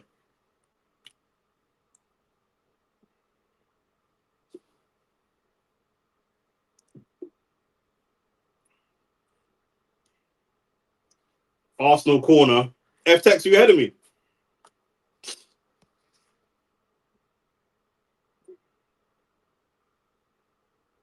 I don't know. I haven't seen it.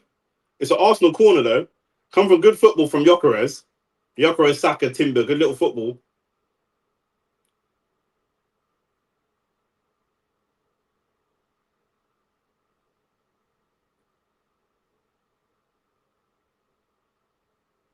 We didn't have any corners first half.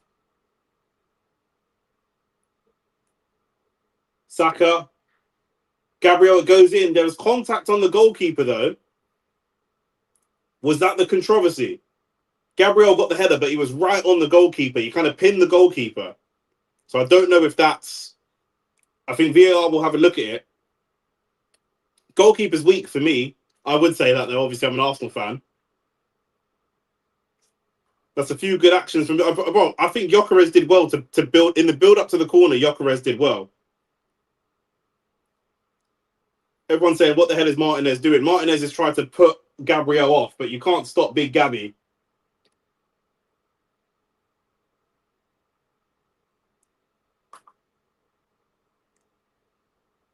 Yeah, Martinez is trying to pull and push Gabriel's shirt, and it doesn't work. That's going to be a goal. It's a scrappy one. It doesn't get great connection on it, but that's going to be a goal. That's going to be 1-0 Arsenal. Come on. Big Gabby on his return, by the way, first start back since injury, immediately goes and gets himself a goal. Because he's only been back. He's got he come back and had he come off the bench, didn't he? But he actually hadn't started. It's his first start back. Check over. Thank you for that X100. I thought that would be check over. I'm a few seconds behind, but that was a good goal. Very, very much needed. Very, very needed. Just to ease the pressure a little bit. And again, I said Gyökeres was really good in the build-up to that. That's an assist for Saka. Now Saka got that assist. Is this suddenly a great performance now? Should he be in England squad now? Should he be starting? Should he go to Real Madrid? Oh my God, he got an assist. What's the difference? One tiny difference in his performance.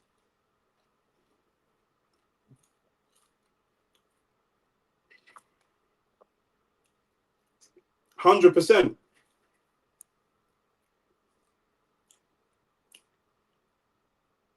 This could change things now. This could change things. Saka boxing them in. They're doing really well to just box Aston Villa in. Saka does well there. Yeah, Villa, listen, that don't mean that the game's over. Villa are still a very good side. And they're a side that will not give up easily. Do you know what I mean? Like it was not, they're not a team that will just kind of go away because you're beating them 1-0. They'll be right at it. But this gives us an advantage.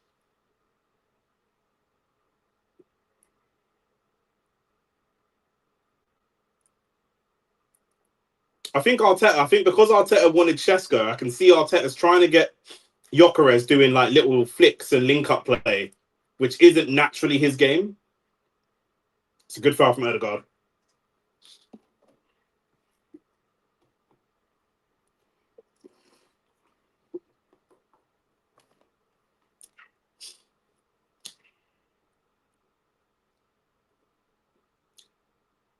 It's a good tackle, that. Is that the foul you're talking about? The one from Trossard? I thought that was a good tackle. Get Jesus on now, plus Eze. Not now. No. I don't think so. Not when the team's finding its rhythm. I think we need 15, 20 minutes, 70 minutes, 65, 70 minutes, somewhere between there.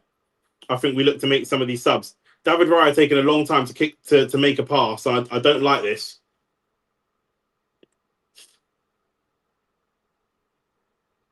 Inviting unnecessary pressure. He plays it between the lines to Saliba.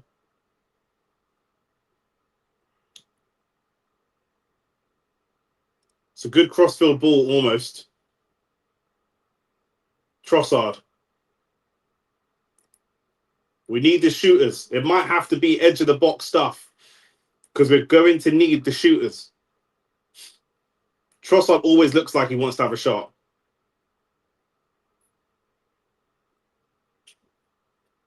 He's so good at just picking up some space. Can Odegaard find him? Trossard wants the ball out wide on the left. Can we find him?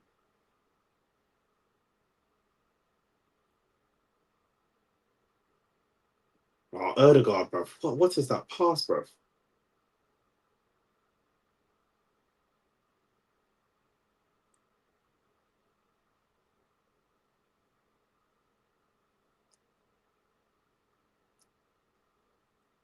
Oh, Marino. Oh, it's Marino the bagsman, bro. Oh, my days. No, it's not. It's Zubamendi. Zubamendi breaking the line. I thought that was Marino. It's Zubamendi breaking the line, bro. Bro, I'm only like 30 seconds behind, blood. Oh, my days. Oh, my. That's a great run. That is actually a great run. You know what's brilliant about that? That's got to come from Mikel Arteta. I'm not even capping because that is not Zubamendi's natural game. We do not normally see Zubamendi running through and breaking the lines with runs, but that's what we needed. That's normally what Declan Rice would be doing, crashing the box late, that Aaron Ramsey-esque late run. It's actually Odegaard who makes the tackle, drives the ball forwards, and then plays the pass. The centre-backs have just died. They've just left him completely free. Pau Torres and Ezri Konsa, just watch him. Konsa's not marking anybody. Oh, that's poor from Pau Torres. That's poor from Pau Torres. Ezri Konsa's looking at looking at Gyökeres on the other side, the left back has Saka covered. That is really poor defending from Pau Torres. But it don't matter, blood. It's 2-0 Arsenal. 2-0 at home, Arsenal over Aston Villa. Here we go. It's a very good finish as well. Really good finish. I sometimes feel like Zubimendi isn't a massive upgrade on Jorginho. When he's in the midfield, it don't feel like it's a big upgrade. Ødegaard tries the same pass against Gyökeres. Doesn't quite work. And now we're really putting pressure on them. And we're taking control of the game.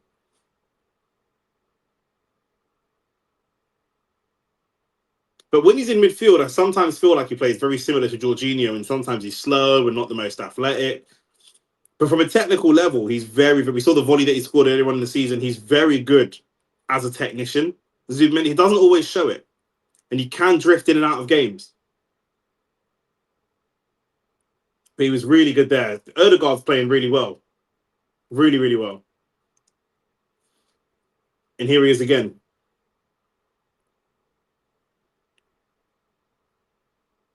Now Saka. And he's brought down on the edge of the box. This is the thing. I think Eze's so good. And Eze does things that no one else in the team can do. And Eze's like, he's a good goal scorer. He's a good, versatile attacker. But as an out-and-out 10, Ødegaard's technical ability is so good. Honestly, I can see why people say sometimes we're going to need Eze to be the guy, but I think Ødegaard's technical ability as a 10 is so, so good. The only thing of Ødegaard, Eze's born and raised playing football in England. He's played in the lower divisions. He's a lot more durable than Ødegaard is. Do you know what I mean? Ødegaard doesn't like the physical side of the league. But from a technical level, you know, I actually think he's a level above Eze. Eze will gamble a lot more. But Ødegaard can help us control games a lot more.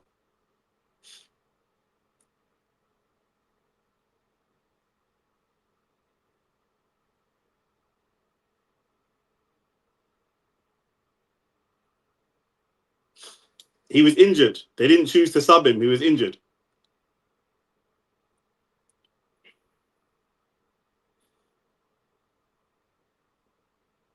Ødegaard drops that ball into the box. It nearly drops in. It comes off Gabriel.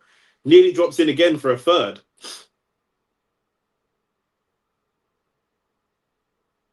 Do you know what it is, though, F-Texer? Some man, what people find entertaining is different, innit? Some people find drawing 2-2 to Bournemouth at home entertaining. Do you know what I mean? Is there a break in the Man United game? Why is there it says that there's a break. Why is there a break in the Man United game? It doesn't say half time. It just says break online. Does anyone know why that is? But some man find drawing at home to Wolves entertaining. Some man think they're in a title race with one win. With one win in 8. They're in a title race. Some man say Palmer's better than Saka because Palmer can single-handedly carry your team to a win. But, see what I'm saying? All he got is a penalty against Bournemouth. Should he start over Saka now in the World Cup because he scored a penalty? I don't know, man. Everyone looks at football different. Everyone looks at football different. Do you know what I'm saying? Smash the like for my brother. Come on, more Arsenal, bro. You know what it is. 2-0. Still not out of it, though. Do you know what I mean? Aston Villa are a team, and Aston Villa have won at Arsenal in recent years. They are a team that will feel that if they can crash a goal, they can really turn the screw and put the pressure up. We need a third goal. It's as simple as that. Do you know what I'm saying? Because they're not a team that will go away easy. Great header from Saliba.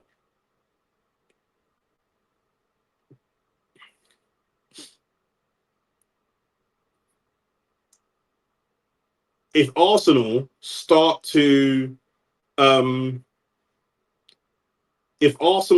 sit deep, I'm gonna want to see a change. If Arsenal start to sit deep, Mourinho just dragged the player down. That could be a red card. He's got away with one. Mourinho has got away with one. He's dragged the player down. Rodgers has spun him. Mourinho's pulled him down. That should be a second yellow card. Mourinho might have to get subbed off for Norgard soon. That should be a second yellow. That's very, very, very lucky to still be on the pitch. Very, very lucky to still be on the pitch. Disrespectful from you, Nick. Just off when you man don't win the league, I'm getting the receipt. Bro, you man keep all the receipts, bro. 1 win in 8. Look at the bright side. You beat us one in a 1-1 draw, 18. Man said, world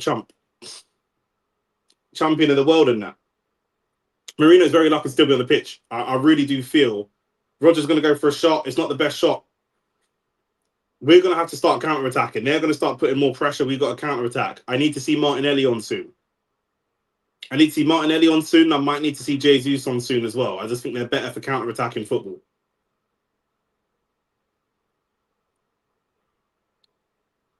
Ball over the top to Gyökeres. Can you hold off Konsa? I don't mind that from Gyökeres. We'll take the corner. That's really good play from Gyökeres. He's held up the ball against 3 players and kicked it off Tielemans for a corner. That's really good football from Gyökeres. Really good.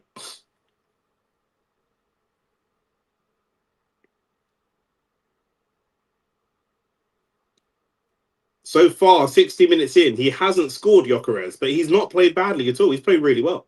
He's done a lot of good things.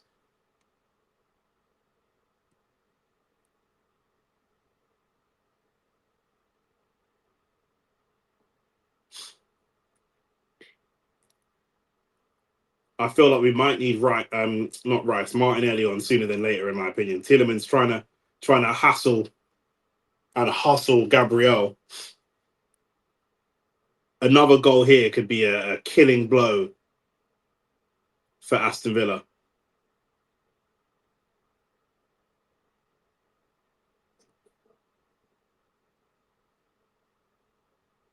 Gabriel and Saliba causing all types of problems in the box. The corner hasn't even come in yet.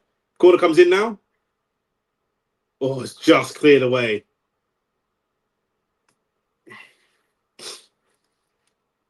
The thing is, yeah, it's not a Sancho stinker. Sancho didn't actually drop a stinker today. Do you know why? Because no one expects anything from Sancho. Timber's got right underneath that. That should be 3-0. Daniel Marlin's coming on now.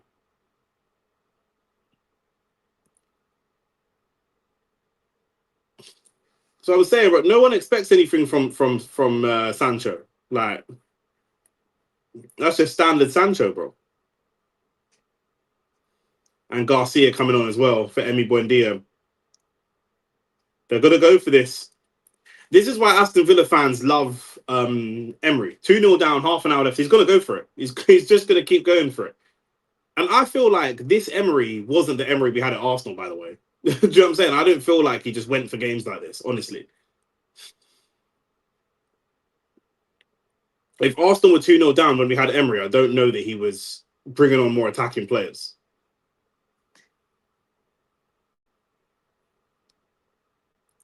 Good tackle from Trossard.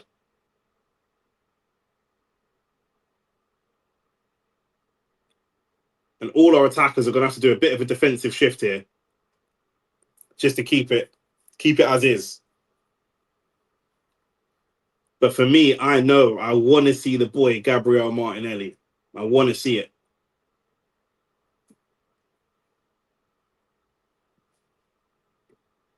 Gyökeres is actually doing well.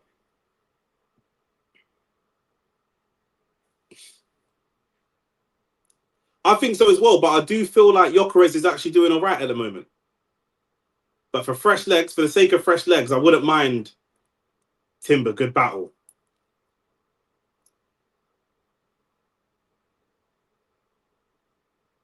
Timber takes the throw nice and quick for Saka. Can you just put that in the box? Odegaard, get a shot away. Oh, it's not the best shot. He knows it as well. Very smart from Timber. Nice quick throw. That's what I want to see from Arsenal a lot more. Do you know what I mean? Take advantage of it. Take advantage of it. Every little advantage you can get. It looks like Norgard and Lewis Skelly are actually getting warmed up. And I don't like this. I don't like this. We don't have a good record. Or as defensively good as we are, we don't have a good record of grinding out results. So if it is going to be Lewis Skelly coming on, maybe for Marino and Norgard coming on for Zubimendi, I'm not a fan of that. I'm going to call it now. I'm not a fan. I think the best chance we have of winning the game, especially when we're in the title race against Man City, I think it does more for our confidence to go and bring on Martinelli and Jesus and go for 3 and 4 than grinding out a 2-1 potentially in the last 10 minutes. This is where I think Mikel Arteta is a level below the elite managers. Do you know what I mean? This is where I think he struggles. If that is the changes that he's about to make, I don't know for certain. It hasn't happened yet, but I'm just saying it now. This is where I will critique Arteta, because I'd see a world where if it's Lewis Skelly, yeah, we're 2-0 up, G. Because I see a world where Lewis Skelly and Norgard come on to grind out a 2-0. And in doing that, I see them potentially scoring one, making it 2-1. Gabriel's down from a kick from Tillemans. He's up now. It's most likely Mars Lewis Skelly and Hincapié. I see Christian Norgard getting warmed up as well. But that's what I'm saying. He's going to bring on 2 defensive players. I want to see attackers coming on the pitch. And this is where I think Arteta loses leagues and maybe not cup finals, but this is where Arteta loses leagues for me, in my opinion.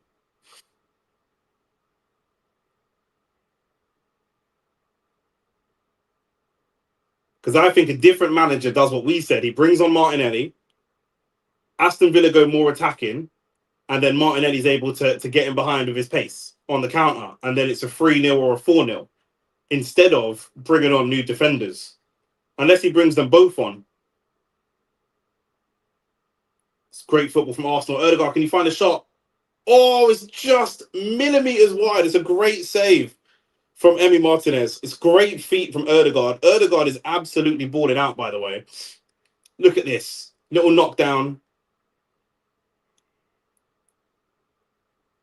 It's a great save from Emi Martinez. The ball was not struck with a lot of power, just real placement. So I'm saying I thought I saw Norgard and Lewis Skelly warming up. And for me, where's the shooters, man? This is an Eze game. This is a game you bring on Eze. Eze gets more confidence, gets himself a goal. Do you know what I'm saying? Because when we have to draw for Eze at some point later in the season, I don't want him to be cold. Do you know what I'm saying? It's a good corner from Arsenal. Bouncing around the Aston Villa box. And now Arsenal go home to reset.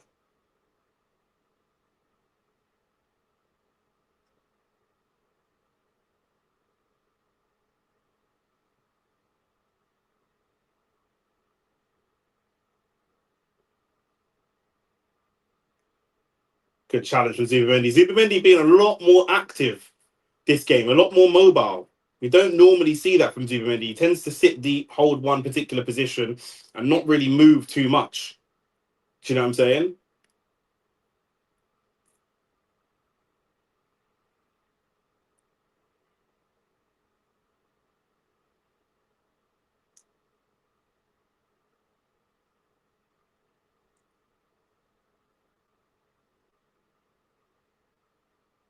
Oh my days, bruv.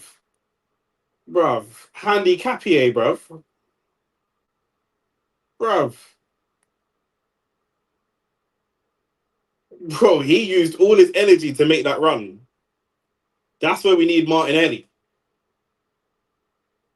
That is where we need Martinelli, bruv. Because what's man doing? Like, Hincapia, you owe me a goal for that, bruv. I'm not gonna lie. You actually owe me a goal now. Great from Trossard. Great from Trossard. Still great from Trossard. Trossard is actually a baller, man.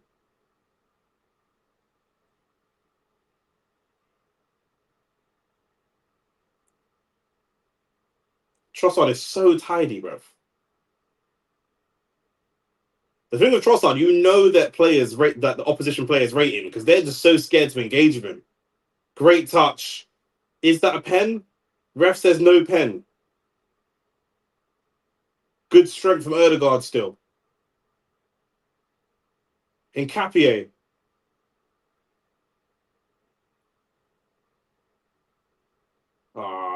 Crossing in the ball into Saka is just not the vibe, bro. Oh, Trossard! Oh my days! He does this. He does. I said it. I just said it. Trossard is so tidy, bro. He's so tidy. He's just so tidy. Hey, AT, Mac, wherever you are, who's doing this right now? AT, talk to me. AT, Amad Diallo, talk to me, bro.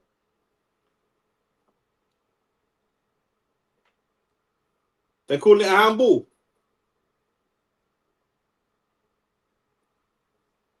VAR's having a look. Let's see this.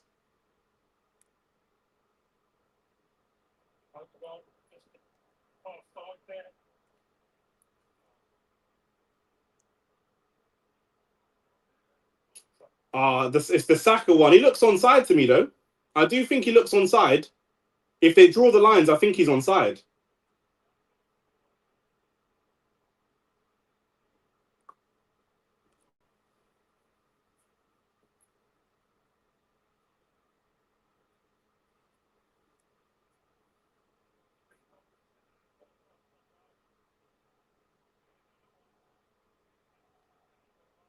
If they draw the lines, I feel like Saka's just onside.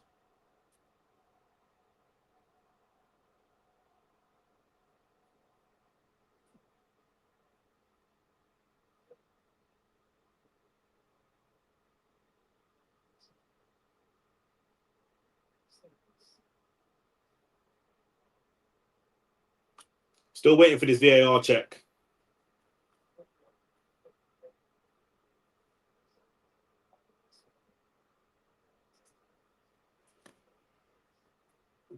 These men trying to find anything to discredit the Arsenal, bro. Anything at all.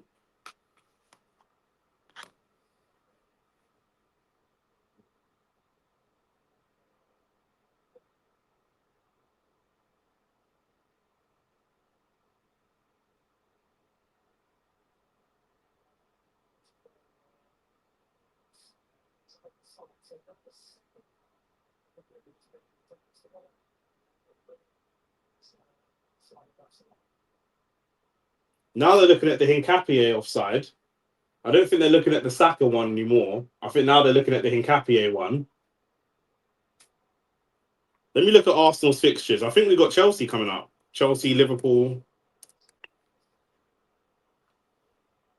We've got Bournemouth on Saturday. Then we've got Liverpool. Then we've got Portsmouth in the FA Cup. Then we've got Chelsea in the EFL Cup. Then Nottingham Forest. Then Inter Milan, Man United. It's a mixed run. It's a couple difficult. The next two games are the most difficult. If we can come through those, I think we can be in a good run. Portsmouth, Chelsea will slap you lot in the cup. Nottingham Forest will deal with. Inter Milan will be a good game. Man United will slap. So January will be a very big month. The goal's given. The goal is given. 3-0 Arsenal.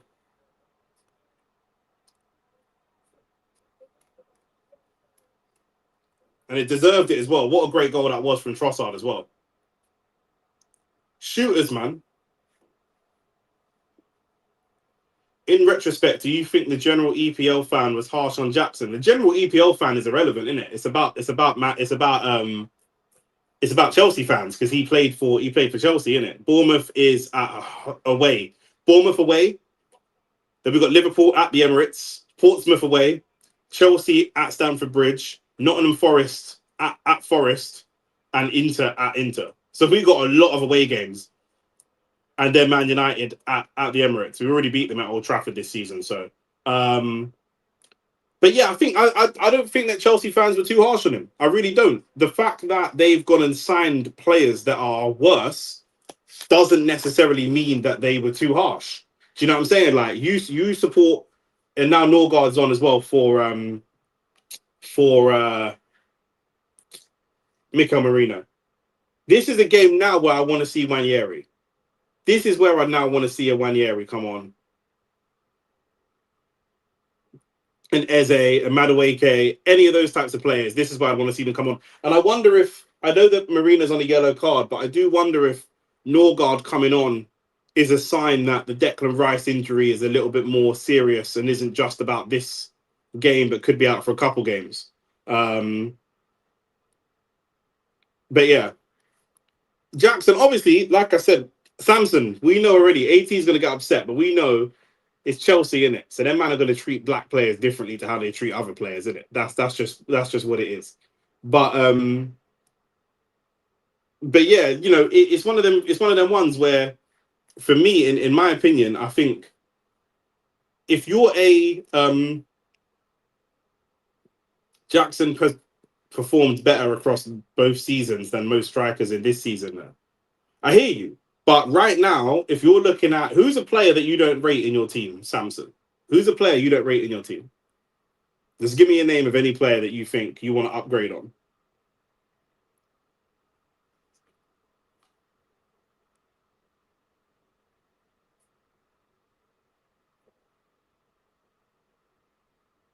Shesko. Okay, cool.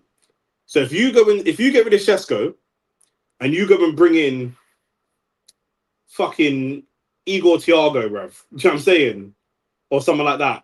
Aston Villa still attacking. Morgan Rogers, great defending from Gabriel. Let's say you go and bring in someone that's doing well at a lower down team, yeah? And that guy dies. Like, you go and bring in Igor Thiago and he's shit, like, do you know what I'm saying? Chelsea bought in Liam Delap, who was doing well for Ipswich. It's kind of like not quite an equivalent, but let's say it's an equivalent. You go bring in Igor Thiago or Evan Nilsson or someone like that, and he's shit, he's even worse than Shesko.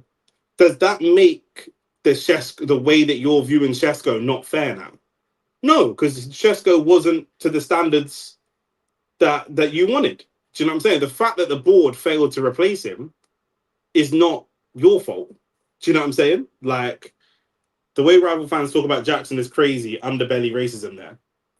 I don't know. I don't know. I'm seeing rival fans like Samson talk about how you lot mistreated Jackson. That's what I've seen. People are looking back and saying, actually, were people wrong about Jackson, and did he deserve more of a chance? So I don't think that's racism. I think people are backing Nicholas Jackson, if anything. Do you know what I'm saying? In my opinion. But that's what it is. Man can't. Jesus and MLS coming on like F Texas said in the chat. I did want to see Jesus. I did want to see Martinelli coming on as well. I would like to see either Martinelli or Wanyeri coming on. Is Wanyeri even on the bench for this game? Nah, Wanyeri's not even on the bench, so we're not going to see him. But yeah, that's what I'm saying. Like, do you know what I mean? If you guys go and sign a new striker and he's even shitter than Shesko, does that make Shesko better? I don't know if it does. Do you know what I mean? I think Jackson did underperform, but compared to most strikers in the league, it's like he's held to higher standards than damn near every striker in the league. Yeah, but he came in with big expectations, didn't he? Do you know what I'm saying? He came in with big expectations. He also came into a side. Did he come into the side after Chelsea won the champs? So there's an expectation that this player is going to take them to the next level. This is why people laugh at me, Samson. But when we signed Gyökeres, I said I want between 10 and 15 goals this season. I set it out straight away. People might say it's not ambitious or whatever, but I set it out early, specifically for that reason. Gabriel's coming off as well, saying Capierre is going to go centre back. Looks like a little problem, but nothing too serious for Gabriel. But picked up a little knock, and obviously it's his first start back, so no point trying to rush him or overplay him. But that's why I set out my KPIs. Whenever we sign a big player, I set out my KPIs for what I'm expecting from that player, especially attacking players, because defensive players is a lot harder to quantify good or bad, especially if they're not starting in the team consistently. Like, people rate defensive players by vibes. Do you know what I'm saying? Attacking players, obviously, people rate them by numbers. It's good play from Arsenal under a lot of pressure from Villa. And Zubamendi again gets away. Trossard. Jesus. Oh! What I tell you about Jesus? What did I tell you about Jesus? What did I tell you, man, about Jesus, bro? I told you, bro, for the counters, for the counter attack, we need in Jesus. We believe, man them. Let's all pray together, man them. Hold my hand. Let's all pray together. Our Father, who art in heaven, hallowed be thy name, bro. I told you, man, about Jesus, bro. 18, what you saying? Jesus would be your best striker. Jesus would be your best striker, bro. You know what I'm saying? That's it. I told you, man, bro. About I didn't think that we would win 4-0. I'm not gonna lie. I didn't see this coming. I didn't see this coming. I wasn't sure we'd keep a clean sheet, and even if we did, I thought maybe 2-0 max. I did not think that we were winning 4-0. The last goal before the fall of Jesus. Look how man are praying on Jesus' downfall. Jesus, please. Smite brother Samson. I'm joking. I'm joking. I'm joking. Bro, I'm not even religious, you know, but Jesus is my guy, bro. Bro.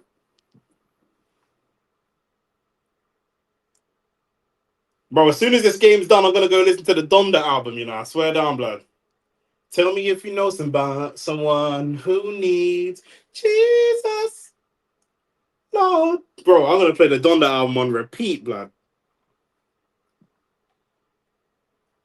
Shay needs to click that reaction, bro. 100%, bro. That's my brother. Man, know that's my guy.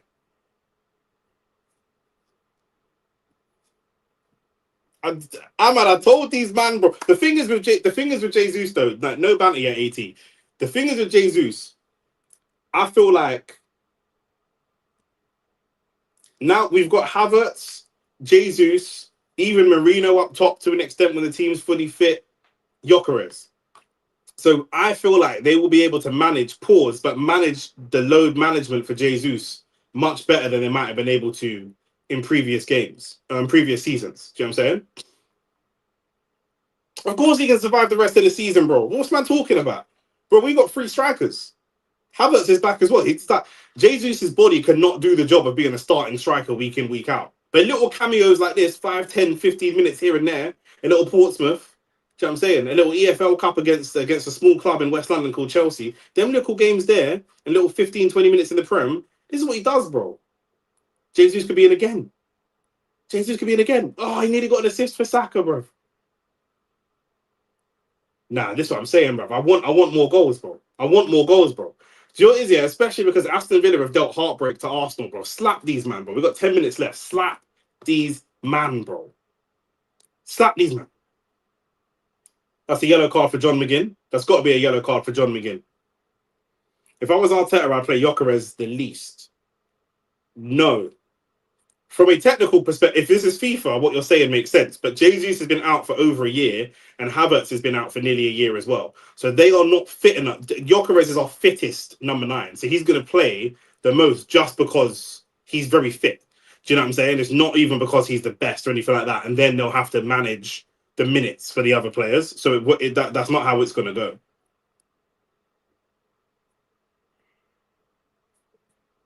Tell me if you know someone that needs Jesus, Lord. Bro, I'm telling you, man, bro.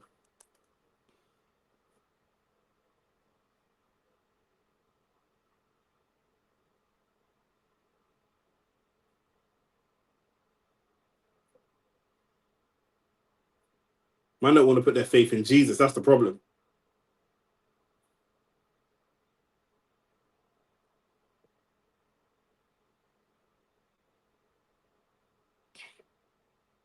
And an assist for him as well, bro. Do you think Amorim is mistreating Xerxes? No, I don't think so. Xerxes has been very vocal about wanting to leave. Amorim, okay, look, if you're Amorim, yeah, I think Amorim's trash. I think he's trash. He's trash. Sack him, move on. He's trash. However, if you're Ruben Amorim, Saka's come off and Madueke has come on. Saka, not his best game. I've said if we are being real, Saka's been trash. York has been a large part of the game was playing for a large part of the game is playing for Villa. No, he wasn't. Yorker has played well, bro. Don't do that. Saka did well with movement and like touches and passes and creativity and stuff like that, but his shooting was awful. Shooting was really off today.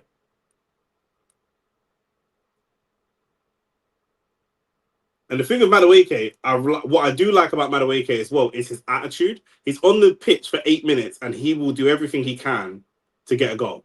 Do you know what I'm saying? What did I miss? Saka getting destroyed on Twitter?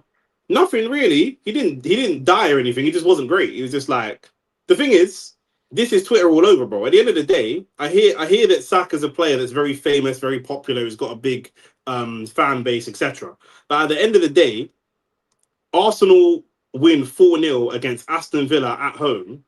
Twitter shouldn't be talking about Saka. Do you know what I'm saying? Like, it's weird. Like, man have an obsession with individual players. Like, it's not that deep. Do you know what I'm saying? KSI would be your best winger right now, 100%. If I was going to sell Madueke back to Chelsea for 30 million, most fans are taking him. If I was going to sell him back to you for 30 million, most Chelsea fans are taking him. Going back to this comment, the reason I don't think Amorim is being unfair is because Amorim is trying to build something for the future. Yeah, the club has told him. You and I might feel differently, but the club has told him we know that they're looking at Arteta and they're saying, look, we might have to take a step back to take a step forward. We're going to give you time. So Amorim's come in and he's done the same thing Arteta did. I've got my set principles and my non-negotiables. This is what I hear him talking about. My set principles, my non-negotiables, and we'll build a team that can play to this over a period of time. We'll take a few transfer windows, but we'll build a team that can get to what we're trying to build. Okay. You have been very vocal about wanting to leave. And I also feel that you don't play the style of football that is going to be conducive to us going forwards. So you don't have any loyalty to me, and I don't have any loyalty to you. You're not a player I'm going to grow with or build the team around. You're here for now. You tried to get a move in Jan. Any moves that you tried kind of died. We weren't able to ship you off in Jan. So you're here now. And off the back of the fact that you're here now, we'll play you at times. But I don't have to show any loyalty to you. I don't have to build a team around you. You don't have to be involved in my plans. You're just a guy who happens to be here. And I think that that's where they're at. So I don't think it's mistreatment necessarily. Do you know what I'm saying? Madueke died for us, man. What are we doing? But now he's come and put on the Arsenal shirt and played for Arteta. He's a better player now, bro. He's a better player now. Now he's seen real football. He's a better player now. After 6 months at Arsenal, he's a better player than he was before. I mean, get subbed off for Jack Fletcher in a game where you scored and the game is in the balance is disrespect. Man are moaning that he was playing out of position. Man were moaning that he was playing out of position. So which one is it? Is he playing out of position? Or is he like, should he stay on? Should he not? Like, what? Man are picking different arguments. Ahmad was getting upset that he's getting played out on the right wing, but he scored. So what's the vibes? When man play you in the middle all game, you don't necessarily score goals.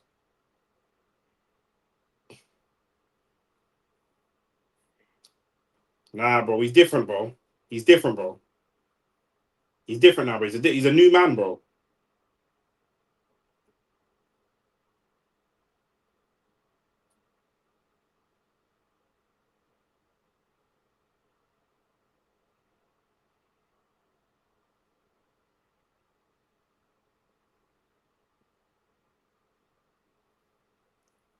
Okay, then let it play out. Don't sub me halfway through for a youth player.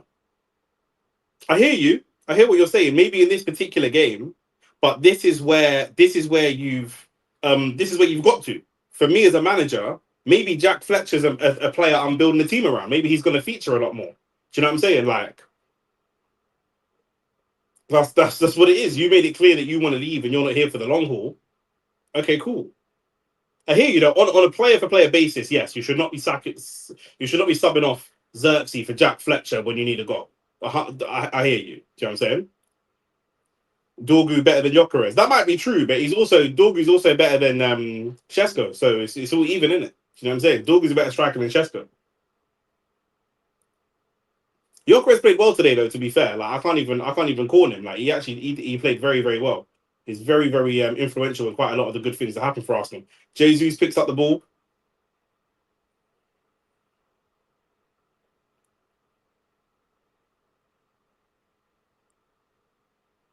I didn't even realize that Ben White's on.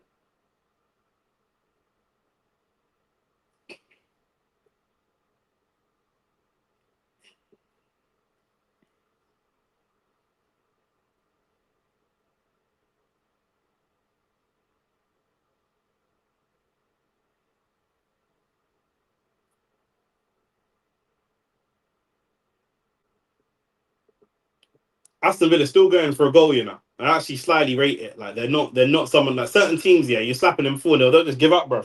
Arsenal's done really well, and Arteta's managed the game really well.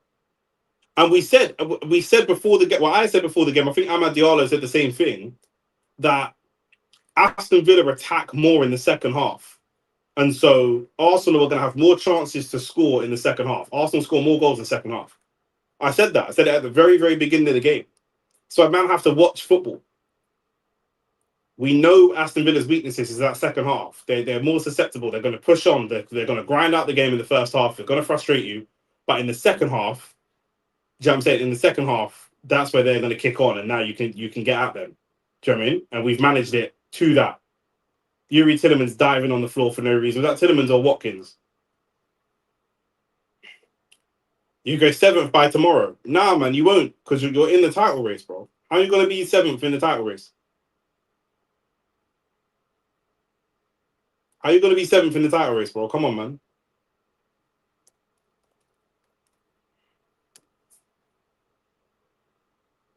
You're still in it, bro. And Man City travel to Sunderland 2 days from now as well. I'm tempted to go live for that game, bro. I swear down, bro.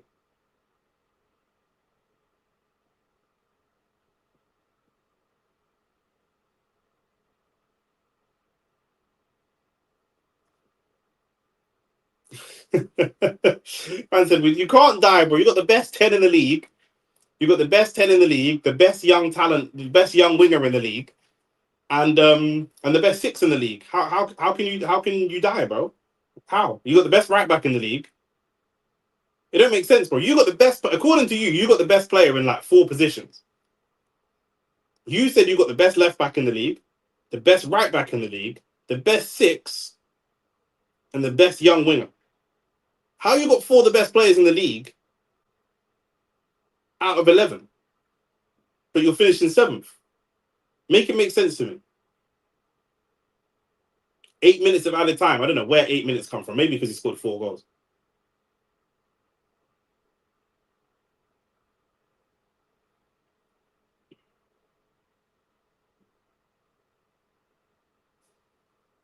Samson, not in my opinion, Samson. I'm just going by what AT said. AT said Cucurella is the best left back in the league. He said Reece James is the best right back in the league. He said Caicedo is the best DM in the league, and he thinks that Esteval is the best young talent in the league. That's 4 players, in his opinion. We've got the worst left winger in the league, got the worst midfielder arguably in the league, and the worst centre back pairing out of the top 6. Damn straight they are. Well, then their man might need, if that's true, their man might need to leave. Because, boy. Oh my, David Raya. Oh my word, David Raya is so good.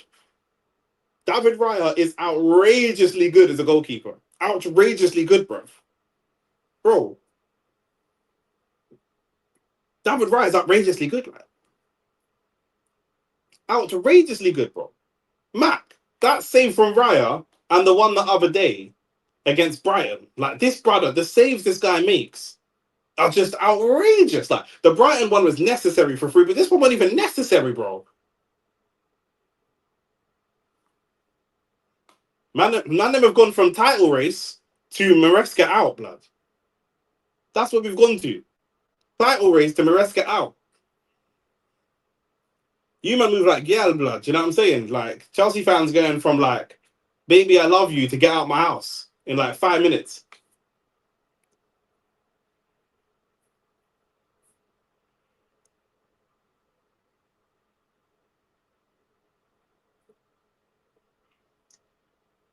Best right back, best left back, best 2 DMs, best 10. Yeah, best 10. I forgot about that. Best 10 as well. Yeah, bro, you got the best 10. Do you know what I'm saying? Like, bro, it don't make sense.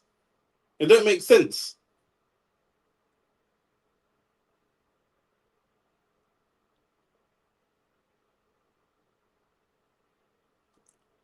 Wolves, is it the case that Wolves currently have 3 points? Is that correct? Wolves have 3 points at the moment.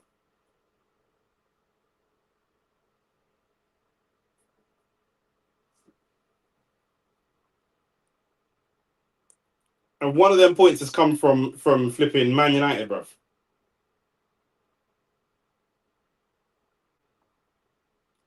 Man United, Tottenham.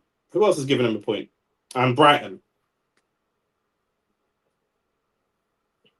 The mid-table teams there. Great tackle from Jesus. Look, Jesus dropping back and doing defensive legs against Donyell Marlon, you know. Is it scrapped in? It is in as well. Watkins. Donyell Marlon did really well there. 4-1 in the 94th minute.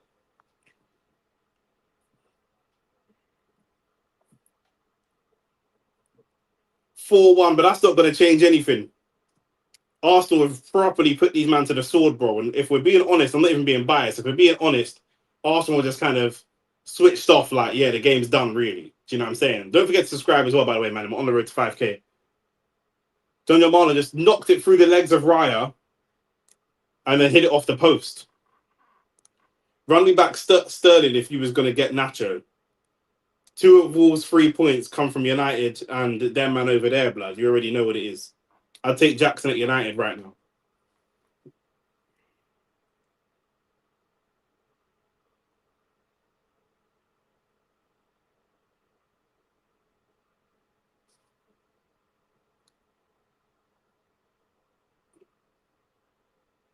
Arsenal looking for a 5th.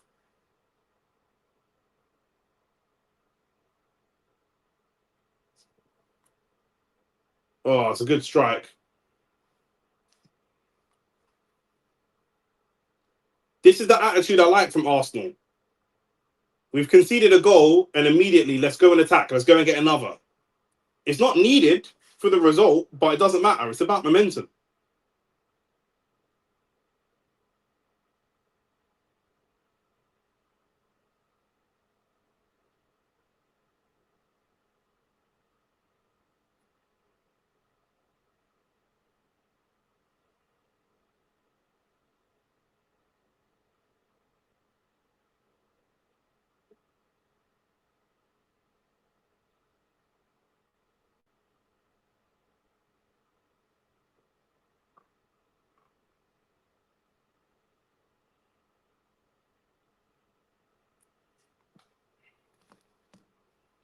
There's about 7 strikers dying in the league right now. At least when Jackson is dying, he dies with a fight. What low standards we've got, bro. We're in like kind of a weak era of strikers though. I can't lie.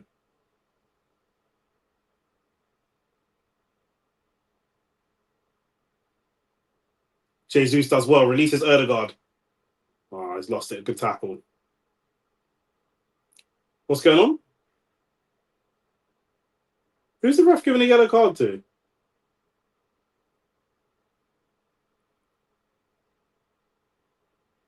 Yellow card to Ollie Watkins.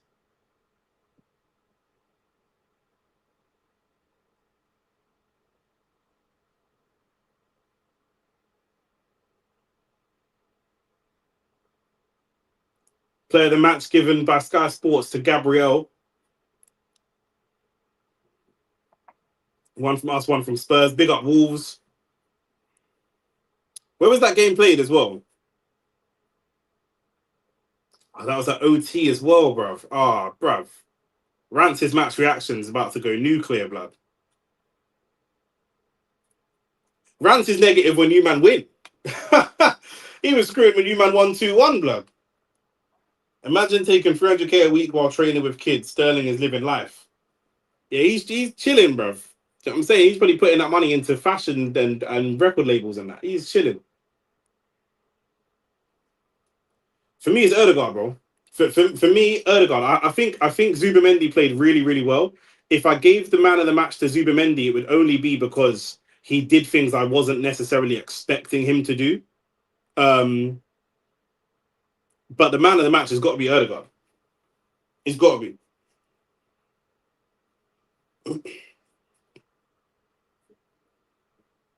He was key in so much.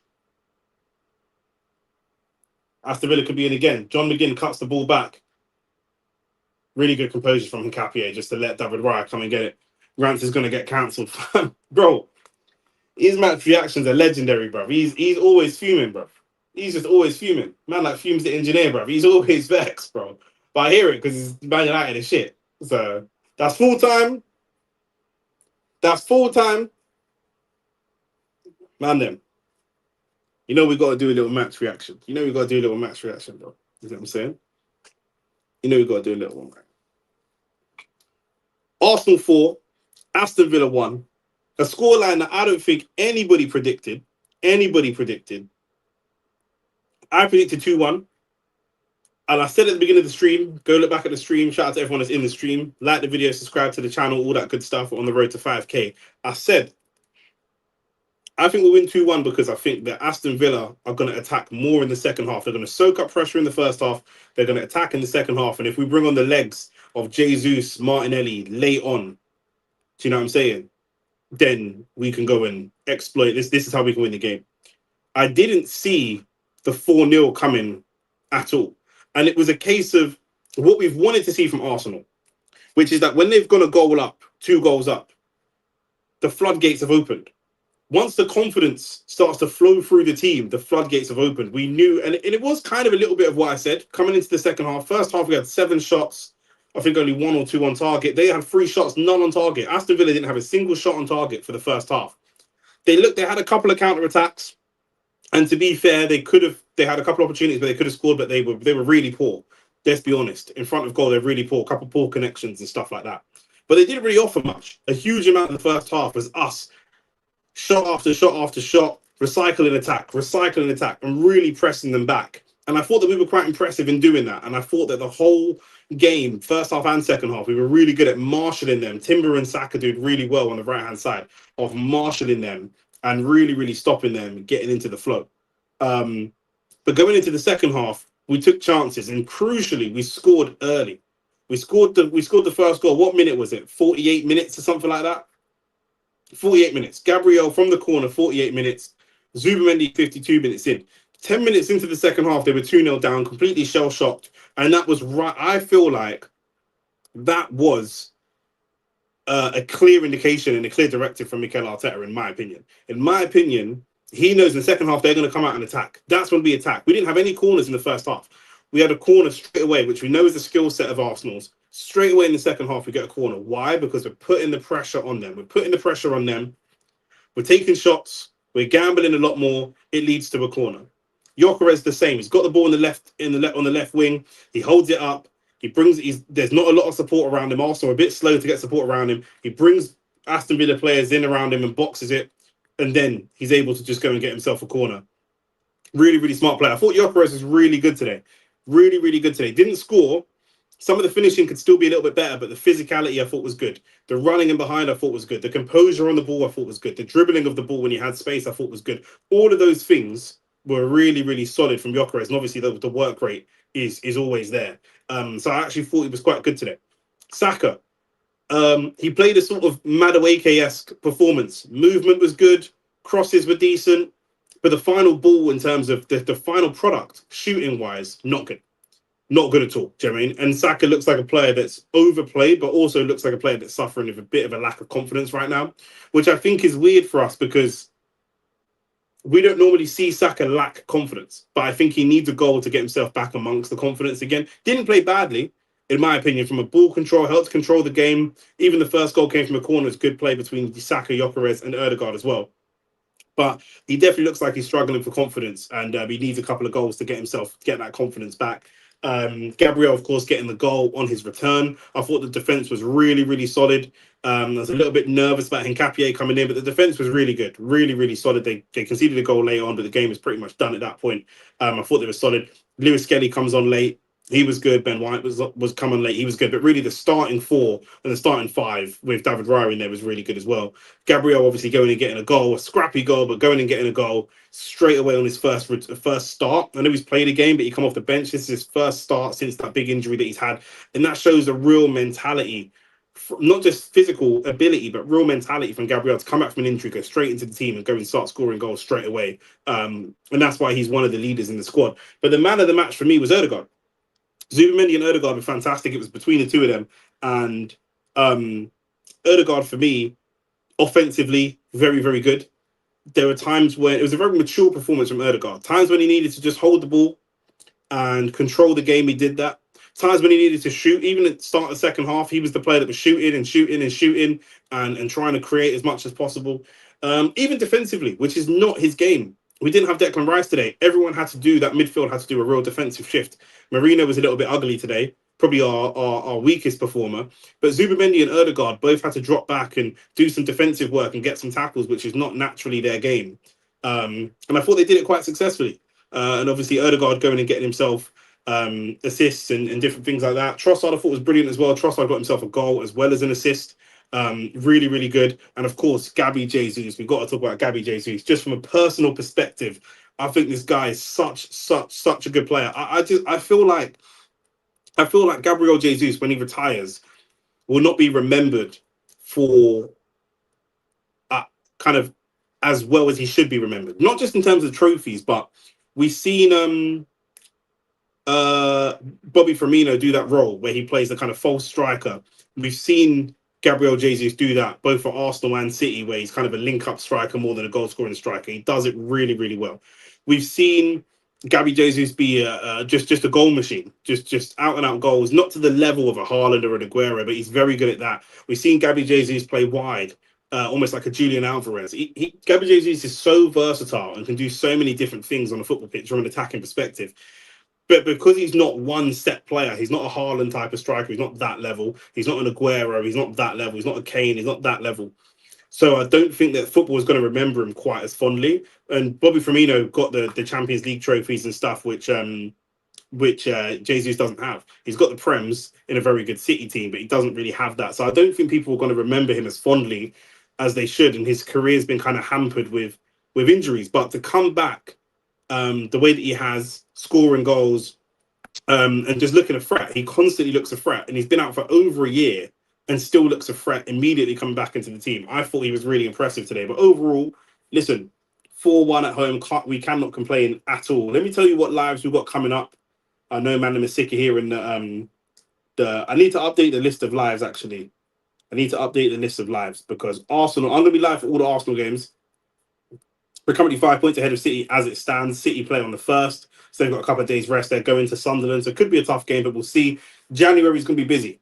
January, we're playing Bournemouth away on the 3rd, Liverpool at home on the 8th, Portsmouth away on the 11th, Chelsea away in the EFL Cup on the 14th, and then Nottingham Forest away on the 17th. So January is going to be full of football, as well as we've got Matthias versus Smith in New York. We've got Caballero fighting in Germany. We've got Atoma fighting Franklin in Manchester. We've got Mertesalia fighting Josh Kelly in Newcastle. And of course, we have the big fight, which is Tio versus Shakur Stevenson, which I think is in America. I'm pretty sure it's Vegas. Maybe it's in New York. I can't remember.